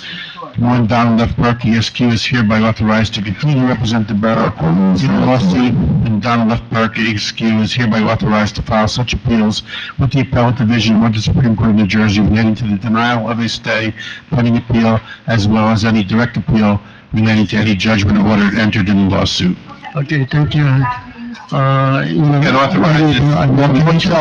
Mr. Burke to represent the borough. Mr. Ferraro, I have a question for you, Mr. Ferraro. Mr. Ferraro, is that Mr. Ferraro? Hi. Since I'm a member of the council, Mr. Constable. and they're members of the council, and you're gonna appoint them as, and right now, it's an active litigation about his conflict. He was denied at the Supreme Court, the Superior Court, he was denied at the Appellate Court, now you're gonna go to the Supreme Court and just peel away everybody's tax money, because Mr. Burke hasn't won one case, and I wanna know from you, I want a written legal opinion from you, written, that this gentleman is not conflicted by sitting as council member against council member, and I want to know for sure that it's not a conflict, because the court's gonna determine, because it's still actively involved right now. We've won all the way up to the appellate division, and you're gonna lose again, and you're gonna wind up paying a lot of money. I need a motion. Is that what you're telling me? Yeah. And this is why we get ambushed with these resolutions. You think this is right to bring this out after everybody left and now just throw it out that we're gonna go to the Supreme Court now and file? By the time you go to court, we'll be gone and you'll spend more taxpayer money. Not just that. You had it from the beginning, you should have given it to us at the beginning of the meeting. Shame on you. Thank you, okay, I need a motion. Close the meeting. I need a motion. We need a motion. Shame on you. You work for all of us. Absolutely. Did you do the resolution? Absolutely. Did you do the resolution? Absolutely. Did you send it to us? Okay, I sent it to. Please. Did you send it to us? Shame I- on you. You work for all of us. You don't work just for the majority. You're my okay, representative. stop it, Next time, okay, have stop I it, didn't send stop send it it. to us as well. Okay, stop it, and, I need a motion and a second, okay? Shame on you to sue us Okay. Shame on the whole by Is there a motion? What? Make a motion. Is there a motion? Yeah. Sure. Is there a motion? You should also and Yeah, motion. green. Do you have a motion? Do you need a motion? Yeah. I'll make a motion. Oh, money, my God. Motion. Okay, Motion by second, yeah. Second by Patel. You didn't Councilor vote. Patel, roll call. Roll call, please. On roll call, Councilwoman Ramones, Good. No, and shame on all Councilman of you. Luciano. Councilman Luciano, No, shame on you. Councilwoman Begat, Councilman Begat. Councilwoman Begat, You just pissed away Councilman my Begat, You started. Councilman Patel, Fake names. You over. You Councilman Patel, Patel, Election is coming, madam. Patel, Someone else? Patel, yes or no? Yes. and Councilman Octopus. Tim. Yes. Yes. Okay, motion passed. Motion. Okay, thank you. Get rid of you. I need a motion to adjourn. I need a motion to adjourn. Yes. Okay, second. Okay, second. No. All in favor? All in favor? All in favor? Say. Which one? Yeah. The one that was in the back here in the back. Election. Fake name. All in favor? Adjourn at, Fake name, right? Okay. Motion to close? Just hold on, not yet. Why did you start Motion to fake close? Yeah, motion that's closed. okay. You want Did to already? yeah, motion to adjourn, Councilman Yes. Patel. Yes. Meeting adjourned at Yeah, yes. 9:33 PM. Sorry.